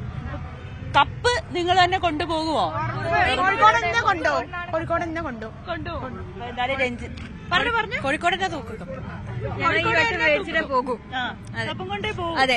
അപ്പൊ എന്തായാലും രഞ്ജിത്ത്, കോഴിക്കോട് തന്നെ കപ്പ് കൊണ്ട് പോകുമെന്നാണ് ഈ പുലിക്കുട്ടികൾ പറഞ്ഞിരിക്കുന്നത്. ഈ ചവിട്ടുനാടകത്തില് അവരിട്ട എഫേർട്ട് എത്രമാത്രമാണെന്ന് നമ്മൾ കണ്ടു, അവർ പറയുന്നത് കേട്ടു. ആദ്യം ക്ലാസ് കട്ട് ചെയ്യാൻ വേണ്ടി തുടങ്ങിയതാണ്. പക്ഷെ അത് അവർക്ക് ഏറ്റവും ഇഷ്ടപ്പെട്ട ഒരു കലാരൂപമായി അത് ഒടുവിൽ ഈ തൃശ്ശൂരിലെ കലോത്സവ വേദിയിൽ പോലും എത്തിച്ചിരിക്കുകയാണ്. മറ്റ് എല്ലാ വേദികളിലും 25 വേദികളിലും ഓരോ മത്സരങ്ങൾ പുരോഗമിച്ചുകൊണ്ടിരിക്കുകയാണ്. ഉച്ചയ്ക്ക് ശേഷം കഥകളിയുണ്ട്, ഗ്രൂപ്പ് കഥകളിയുണ്ട്. അങ്ങനെ വിവിധ ഇനങ്ങൾ ഇനിയും ബാക്കിയാകുന്നുണ്ട്. നാളെയാണ് ബാൻഡ് ഉൾപ്പെടെയുള്ള കലാപരിപാടികൾ നടക്കുന്നത്. നാളെ വളരെ കുറച്ച് 2 or 3 ഇനങ്ങൾ മാത്രമേ ഉള്ളൂ. ഉച്ചയ്ക്ക് മുൻപ് തന്നെ എല്ലാം പൂർത്തിയാക്കി 4 മണിക്കായിരിക്കും സമാപന സമ്മേളനം നടക്കുക. അതിൽ നമുക്കറിയാം കണ്ണൂരാണോ കോഴിക്കോടാണോ ഇത്തവണ സ്വർണ്ണക്കപ്പുമായി സ്വന്തം നാട്ടിലേക്ക് പോകുന്നതെന്ന്. അതോടൊപ്പം മുഖ്യമന്ത്രി നാളെ പ്രതിപക്ഷ നേതാവ് VD സതീശനാണ് അതിഥിയായി എത്തുന്നത്, ഉദ്ഘാടകനായി എത്തുന്നത്. അതോടൊപ്പം വിശിഷ്ട അതിഥിയായി എത്തുന്നത് നമ്മുടെയൊക്കെ സ്വന്തം മോഹൻലാലാണ്. അപ്പോൾ മോഹൻലാലിനെ കാണാനും കൂടി കാത്തിരിക്കുകയാണ് തൃശ്ശൂര്. കലോത്സവത്തിന്റെ വിശേഷങ്ങൾ തീരുന്നില്ല. ഒരുപാട് ഇനങ്ങൾ ഇപ്പോഴും 25 വേദികളിലും പുരോഗമിച്ചുകൊണ്ടിരിക്കുകയുമാണ്. രഞ്ജിത്ത്. നവമിയാണ് വിവരങ്ങൾ പങ്കുവച്ചത്. ഏതായാലും വലിയ പോരാട്ടം സ്വർണ്ണക്കപ്പിനായി നടക്കുന്നു എന്നുള്ളതാണ്. കലോത്സവ ചരിത്രത്തിൽ ആദ്യമായി വീഡിയോ കോൺഫറൻസിലൂടെ മത്സരത്തിൽ പങ്കെടുത്ത വിദ്യാർത്ഥിനി കാസർഗോഡ് പടന്ന VKP KHMMRV HSSലെ വിദ്യാർത്ഥിനി സിയ ഫാത്തിമയാണ് ഓൺലൈനിലൂടെ പങ്കെടുക്കുന്നത്. വാസ്കുലൈറ്റിസ് എന്ന ഗുരുതര രോഗം പിടിപെട്ട് വീട്ടിൽ ക്വാറന്റൈനിലാണ് സിയ. കലോത്സവ ചരിത്രത്തിലെ തന്നെ അസാധാരണ കാഴ്ചയ്ക്കായിരുന്നു വേദി 17 മുല്ലപ്പൂ സാക്ഷ്യം വഹിച്ചത്. സിയ ഫാത്തിമയ്ക്കായി കലോത്സവ നിയമങ്ങളും ചട്ടങ്ങളുമെല്ലാം മാറ്റിവെച്ചു. വിദ്യാഭ്യാസ മന്ത്രിക്ക് സിയ എഴുതിയ വൈകാരിക കുറിപ്പാണ് ചരിത്ര നിമിഷത്തിന് കാരണമായത്. മത്സരം കാണാൻ മന്ത്രിമാരുമെത്തി. ആ കുട്ടിയുടെ അവസ്ഥയാണ് ഞങ്ങളെ ഇതിനെ പ്രേരിപ്പിച്ചത്. ആ കുട്ടിയുടെ ഒരു മന്ത്രിക്കുള്ള ഒരു റിക്വസ്റ്റ് ഉണ്ട്. ആ റിക്വസ്റ്റ് ഹൃദയഭേദകമാണ്. അവരിതിൽ പങ്കെടുത്തില്ലെങ്കിൽ എന്ത് സംഭവിക്കുമെന്ന് പറയാൻ വേണ്ടി പറ്റില്ല. അപ്പോൾ അതിൻ്റെ നടപടിക്രമങ്ങളെല്ലാം പൂർത്തീകരിച്ചു. നമ്മൾ വിദ്യാഭ്യാസ ഡയറക്ടറോട് നിർദ്ദേശം കൊടുത്തു. അവിടുത്തെ കാസർഗോഡ് ജില്ലാ വിദ്യാഭ്യാസ ഓഫീസർ, കളക്ടർ, പിന്നെ ബന്ധപ്പെട്ടവരുടെ എല്ലാം റിപ്പോർട്ട് വാങ്ങിയ ശേഷം അവർ ചില നിർദ്ദേശങ്ങൾ വച്ചിട്ടുണ്ടായിരുന്നു. 7 നിർദ്ദേശങ്ങൾ. ആ നിർദ്ദേശങ്ങൾ പാലിച്ചുകൊണ്ട് മത്സരം നടത്താൻ വേണ്ടിയുള്ള ഉത്തരവ് കൊടുക്കുകയാണ് ചെയ്തിട്ടുള്ളത്. ചരിത്രത്തിലാദ്യം മാനവികതയുടെ മഹോത്സവമാണ് കലോത്സവം എന്ന് മലയാളിയെ ബോധ്യപ്പെടുത്താനുള്ളൊരവസരം, നന്മകളുടെ ഉറവിടങ്ങൾ വറ്റിപ്പോയിട്ടില്ലെന്ന് ലോകത്തിനോട് നെഞ്ചുയർത്തി പിടിച്ചു നിന്നുകൊണ്ട് മനുഷ്യന് പറയാൻ പറ്റുന്നൊരവസരം, ചട്ടങ്ങളും നിയമങ്ങളും ചെകുത്താൻ ഓടിക്കുന്ന കുരിശല്ല, അത് മാനവികതയ്ക്ക് മുമ്പിൽ വഴിമാറാൻ കഴിയുന്ന ഒരു ഇനമാണ് എന്ന് ഉത്തരവാദ കലോത്സവത്തിലൂടെ ലോകത്തിനോട് പ്രഖ്യാപിക്കാം. 57ാമത്തെ കലോത്സവം ഏതാണ്ട് 6 പതിറ്റാണ്ട് തികയാൻ പോകുമ്പോൾ ലിഖിതമായ ചരിത്രത്തിൽ ഇതുവരെ രേഖപ്പെടുത്തിയിട്ടില്ലാത്ത, ഇനി കീഴ്വഴക്കമാകാൻ പാടില്ലെന്ന് നമ്മൾ ആഗ്രഹിക്കുന്ന ഒരനുഭവം. 1 മാസക്കാലം മുമ്പ് നേരിട്ട് പോയ ഒരു കുട്ടി ഇനി ക്വാറന്റൈനിലാണെന്ന് കാണിച്ചൊരു കത്തിന് മുമ്പിൽ നിയമം വാതിൽ കൊട്ടിയടക്കില്ല എന്ന് ഉറപ്പിക്കാൻ കഴിയുന്ന ഒരു അനുഭവം. ജീവൻ അപകടത്തിലായ വാസ്കുലൈറ്റിസ് രോഗത്തെ തുടർന്ന് കാസർകോട്ടെ വീട്ടിലെ മുറിയിൽ സിയ ഐസൊലേഷനിലാണ്. വലത് കൈവിരലിലെ രക്തയോട്ടം തടസ്സപ്പെട്ടു. ശരീരം കാർന്നു തിന്നുന്ന വേദനയ്ക്കിടയിലാണ് മത്സരത്തിൽ സിയ പങ്കെടുത്തത്. മകളുടെ ആഗ്രഹത്തിനൊപ്പം നിന്നവർക്ക് സിയയുടെ കുടുംബം നന്ദി പറഞ്ഞു. ന്യൂസ് 18 തൃശൂർ. ആത്മീയ ഗുണം ലഭിക്കുമെന്ന വിശ്വാസം കാരണമാണ് ദളിത് സ്ത്രീകൾ ബലാത്സംഗത്തിന് ഇരയാകുന്നതെന്ന് മധ്യപ്രദേശ് കോൺഗ്രസ് MLA ഫുൽ സിംഗ് ബരയ്യ. സുന്ദരികളിൽ ആകൃഷ്ടനായാണ് പുരുഷൻ ബലാത്സംഗം ചെയ്യുന്നതെന്നും എന്നാൽ ദളിത് സ്ത്രീകൾ സുന്ദരികളല്ലെന്നും ഇയാൾ പറഞ്ഞു. പരാമർശം വിവാദമായതിനെ തുടർന്ന് ഫുൽ സിംഗിന്റെ പ്രസ്താവന തള്ളിയ കോൺഗ്രസ് നേതൃത്വം MLAക്കെതിരെ കടുത്ത എതിർപ്പുമായി രംഗത്തെത്തി. मेरा कहने का मतलब है, रेप की थ्योरी ये है कि कोई भी कैसी भी दिमाग का आदमी रस्ते में जा रहा है, उसे खूबसूरत अगर लड़की दिखी, सुंदर, अति सुंदर, तो उसका ब्रेन है वो इधर वो विचलित हो सकता है, तो रेप हो सकता है. आदिवासी में कौन सी अति सुंदर स्त्री है? SC की कौन सी अति सुंदर स्त्री है? मोस्ट OBC में ऐसी स्त्रियां सुंदरियां हैं. क्यों होता है बलात्कार? उनके धर्म ग्रंथों में इस तरह की निर्देश दिए गए, हिंदू धर्म ग्रंथों में. हाँ, उनके ग्रंथों में. अब हिंदू है कि नहीं है, मैं उनके ऊपर मुझे कुछ नहीं कहना, उनके ग्रंथों में. അജയ് സുധാ ബിജു ചേരുന്നു. അജയ് സുധാ ബിജു, ഇതിപ്പോൾ ഈ മധ്യപ്രദേശ്, രാജസ്ഥാൻ തുടങ്ങിയ സ്ഥലങ്ങളിൽ ഇത്തരം ഈ പ്രധാനപ്പെട്ട ആളുകളുടെയൊക്കെ പരാമർശങ്ങൾ എന്നും ശ്രദ്ധേയമാകാറുണ്ട്. ഇപ്പോൾ ഒരു കോൺഗ്രസ് MLA ആണ്. എന്താണ് ഇയാൾ പറഞ്ഞു വെക്കുന്നത്? രഞ്ജിത്ത്, വളരെയധികം ലജ്ജിക്കുന്ന രീതിയിലുള്ള പരാമർശങ്ങളാണ് കോൺഗ്രസിൻ്റെ MLA ആയിട്ടുള്ള ഫൂൽ സിംഗ് ബരയുടെ ഭാഗത്തു നിന്നുണ്ടായിരിക്കുന്നത്. അതായത് ഇയാൾ 2 രീതികളിലാണ് സ്ത്രീകളെ അപമാനിക്കുന്നത്. ഒന്ന്, ജാതീയമായി SC/ST വിഭാഗങ്ങൾക്കിടയിൽ ഒരു വിശ്വാസമുണ്ട്, ഇത് കാരണം സ്ത്രീകൾ കൂടുതലായി ബലാത്സംഗത്തിന് ഇരയാകുന്നു എന്ന് ഇയാൾ പറയുന്നുണ്ട്. അതുപോലെ മറ്റൊന്ന്, സ്ത്രീകളുടെ സൗന്ദര്യം വെച്ച് വേർതിരിച്ച് കാണാനും ഇയാൾ ശ്രമിക്കുന്നുണ്ട്. അതായത് ഇയാളൊരു മാധ്യമത്തിന് നൽകിയ അഭിമുഖത്തിനിടെയായിരുന്നു ഇത്തരമൊരു വിവാദ പരാമർശം. ഇയാൾ പറയുന്നത് രാജ്യത്ത് ഏറ്റവും കൂടുതൽ ബലാത്സംഗത്തിന് ഇരയാകുന്നത് SC/ST വിഭാഗക്കാരായിട്ടുള്ള സ്ത്രീകളാണ്. ഇതിന് കാരണം ആ വിഭാഗങ്ങൾക്കിടയിൽ നിലനിൽക്കുന്ന ഒരു വിശ്വാസം കാരണമാണ്. ഇത്തരം സ്ത്രീകളുമായി ലൈംഗിക ബന്ധത്തിൽ ഏർപ്പെട്ടാൽ അവർക്ക്, ആ ലൈംഗിക ബന്ധത്തിൽ ഏർപ്പെടുന്ന പുരുഷന് ആത്മീയ ഗുണം ലഭിക്കും എന്നൊരു വിശ്വാസം ഈ വിഭാഗങ്ങൾക്കിടയിൽ നിലനിൽക്കുന്നുണ്ട്. അപ്പോൾ ഇത് കാരണമാണ് ആ വിഭാഗത്തിൽപ്പെട്ട സ്ത്രീകൾ കൂടുതലായി ബലാത്സംഗത്തിന് ഇരയാകുന്നത് എന്നുള്ളൊരു വിവാദ പരാമർശമാണ് പരാമർശമാണ് ഇയാൾ നടത്തിയത്. അതുമാത്രമല്ല, ഇയാൾ തൻ്റെ ഈ പരാമർശം സാധൂകരിക്കാൻ അയാൾ കൂടുതൽ കൂട്ടിച്ചേർക്കുന്നതിനൊപ്പം പറയുന്നുണ്ട്, സാധാരണ ബലാത്സംഗം നടക്കുന്നത്, സാധാരണ അയാളൊരു റേപ്പ് തിയറി എന്ന് പറഞ്ഞുകൊണ്ടാണ് ഈ പ്രസ്താവന നടത്തിയത്. അതായത് സാധാരണ ഒരു പെൺകുട്ടി ബലാത്സംഗത്തിന് ഇരയാകുന്നത് ഒരു സുന്ദരിയായ പെൺകുട്ടിയെ കണ്ട് പുരുഷന്മാർ ആകൃഷ്ടരായി, അത്തരത്തിലാണ് ഒരു പെൺകുട്ടി ബലാത്സംഗത്തിന് ഇരയാകുന്നത്. എന്നാൽ SC/ST വിഭാഗത്തിൽ ഏത് സുന്ദരികളായ പെൺകുട്ടികളാണ് ഉള്ളത് എന്ന് ഇയാൾ ഇൻ്റർവ്യൂ ചെയ്യുന്ന ആളിനോട് ചോദിക്കുന്നുണ്ട്. അതിനുശേഷമാണ് ഇയാൾ പറയുന്നത്, എന്നാൽ SC/ST വിഭാഗത്തിലുള്ള സ്ത്രീകൾ സുന്ദരികളല്ലെങ്കിലും ഇവർ ബലാത്സംഗത്തിന് ഇരയാകാൻ കാരണം ഇത്തരം ഒരു വിശ്വാസം ഉള്ളത് കൊണ്ടാണെന്നാണ് ഇയാൾ പറഞ്ഞുകൊണ്ട് ഈ പ്രസ്താവന പറയുന്നത്. എന്തായാലും ഈ പരാമർശം കോൺഗ്രസ് നേതൃത്വം പൂർണ്ണമായി തള്ളിക്കളഞ്ഞിട്ടുണ്ട്. സ്ത്രീകളെ എന്തിൻ്റെ പേരിലും വേർതിരിക്കാനാകില്ല എന്നും ഏതൊരു വിശ്വാസത്തിൻ്റെ പേരിലാണെങ്കിലും എന്തിൻ്റെ പേരിലാണെങ്കിലും സ്ത്രീകൾക്ക് നേരെ ഉണ്ടാകുന്ന ബലാത്സംഗത്തെ ന്യായീകരിക്കാനാകില്ല എന്നും സംസ്ഥാനത്തെ മധ്യപ്രദേശ് കോൺഗ്രസ് നേതൃത്വം പറഞ്ഞിട്ടുണ്ട്. ഇയാളെ പരസ്യമായി തള്ളിക്കൊണ്ട് കോൺഗ്രസ് അധ്യക്ഷനായിട്ടുള്ള ജിത്തു പട്വാരി രംഗത്തെത്തിയിട്ടുണ്ട്. സംസ്ഥാനത്തെ മധ്യപ്രദേശ് BJP നേതൃത്വം എന്തായാലും വിഷയത്തിൽ കോൺഗ്രസിനെതിരെ ഒരു വിമർശനം രൂക്ഷമാക്കിയിട്ടുണ്ട്. ഒരു ലൈംഗിക വൈകൃതം നിറഞ്ഞ ക്രിമിനൽ മനസ്സുള്ള ഒരാൾ നടത്തിയ പരാമർശമാണ് ഇതെന്നാണ് BJP നേതൃത്വം പറഞ്ഞത്. അതുപോലെ തന്നെ കേന്ദ്രമന്ത്രിയായിട്ടുള്ള ശിവരാജ് സിംഗ് ചൗഹാനും ഇപ്പോൾ നിലവിൽ വിഷയത്തിൽ തൻ്റെ വിമർശനം രേഖപ്പെടുത്തിയിട്ടുണ്ട്. അതായത് സ്ത്രീകൾ എന്ന് പറയുന്നത് കാളിദേവിയുടെ പ്രതീകങ്ങളാണ്. അവരെ ഇത്തരത്തിൽ ലജ്ജിക്കുന്നൊരു പരാമർശം അവർക്കെതിരെ നടത്തുന്നത് ഒരിക്കലും അംഗീകരിക്കാൻ കഴിയില്ല. വിഷയത്തിൽ തക്കതായിട്ടുള്ള നടപടി ഉണ്ടാകുമെന്നും കേന്ദ്രമന്ത്രി പറഞ്ഞിട്ടുണ്ട്. ശരി അജയ്. ഇറാനിലെ സാഹചര്യം വഷളാകുന്നതിനിടെ ഇന്ത്യക്കാരുടെ ആദ്യ സംഘം തിരിച്ചെത്തി. ഡൽഹിയിലെ ഇന്ദിരാഗാന്ധി അന്താരാഷ്ട്ര വിമാനത്താവളത്തിലാണ് വിദ്യാർത്ഥികൾ ഉൾപ്പെടുന്ന സംഘം എത്തിയത്. ഇറാനിലെ സാഹചര്യം മോശമാണെന്ന് പറഞ്ഞ ഇവർ എംബസിക്ക് നന്ദി അറിയിച്ചു. വരും ദിവസങ്ങളിൽ കൂടുതൽ ഇന്ത്യക്കാരെ തിരിച്ചെത്തിക്കാനാണ് നീക്കം. ഇറാനിലാകെ 9,000 ഇന്ത്യക്കാരാണ് ഉള്ളത്. തടവിലായ 800 പ്രതിഷേധക്കാരുടെ വധശിക്ഷ റദ്ദാക്കിയതിൽ ഇറാൻ ഭരണകൂടത്തിന് നന്ദി പറഞ്ഞ US president Donald Trump Iran ഭരണ നേതൃത്വത്തിന്റെ നടപടിയെ താൻ വളരെയധികം ബഹുമാനിക്കുന്നെന്നും അദ്ദേഹം പറഞ്ഞു. അതേസമയം സൈനിക നടപടിയിൽ നിന്ന് പിന്നോട്ടു പോയത് തന്റെ മാത്രം തീരുമാനമാണെന്നും മറ്റ് രാജ്യങ്ങൾക്ക് സമ്മർദ്ദം ചെലുത്തിയിട്ടില്ലെന്നും ട്രംപ് വ്യക്തമാക്കി. As you know, Iran canceled the hanging of over 800 people. They were going to hang over 800 people yesterday. And I greatly respect the fact that they canceled them. Nobody convinced me. I convinced myself. You had yesterday scheduled over 800 hangings. They didn't hang anyone. They canceled the hangings.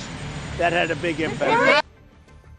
ഗ്രീൻലാൻഡിന്റെ നിയന്ത്രണം ഏറ്റെടുക്കുന്നതിൽ നിന്ന് US-നെ തടയുന്ന രാജ്യങ്ങൾക്കെതിരെ tariff ഭീഷണിയുമായി president Donald Trump 7 ഇരട്ടി tariff ചുമത്തുമെന്നാണ് മുന്നറിയിപ്പ്. US-ന്റെ ദേശീയ സുരക്ഷയ്ക്ക് Greenland അനിവാര്യമാണെന്നും ഇതിനെതിരെയുള്ള ഒരു നീക്കവും അനുവദിക്കില്ലെന്നും ട്രംപ് വ്യക്തമാക്കി. ഇതിനിടെ ഡെൻമാർക്കിന് പിന്തുണയുമായി കൂടുതൽ യൂറോപ്യൻ രാജ്യങ്ങളിൽ നിന്നുള്ള സൈനികർ ഗ്രീൻലാൻഡിലെത്തി. 25% tariff, which is, by the way, about 7 times more than they would have to pay by raising the drug, like 7 times. This wasn't like a little bit more, 7 times more. And I may do that for Greenland too. I may put a tariff on countries if they don't go along with Greenland, because we need Greenland for national security. So I may do that. I'll give you a little. I'll take you out of that. In fact, that'll end up being the story. But actually, this is a much bigger story because we're reducing healthcare by numbers that you haven't seen. So. ഇനി സ്വർണം വെള്ളി നിരക്കുകൾ. കവിത gold and diamonds ഇന്നത്തെ സ്വർണം വെള്ളി നിരക്കുകൾ നിങ്ങൾക്കായി സമർപ്പിക്കുന്നത് Kavitha gold and diamonds, the versatile jewellery. സ്വർണം 22 ക്യാരറ്റ് ഗ്രാമിന് 13,180, പവന് 1,55,440. സ്വർണം 18 ക്യാരറ്റ് ഗ്രാമിന് 10,920, പവന് 87,360. വെള്ളി 295 കിലോയ്ക്ക് 2,90,500. കവിത ഗോൾഡ് ആൻഡ് ഡയമണ്ട്സ് ഇന്നത്തെ സ്വർണം വെള്ളി നിരക്കുകൾ നിങ്ങൾക്കായി സമർപ്പിച്ചത് Kavitha gold and diamonds, the versatile jewellery. Spot live കാണാം. TG സജിത്ത് ചേരും.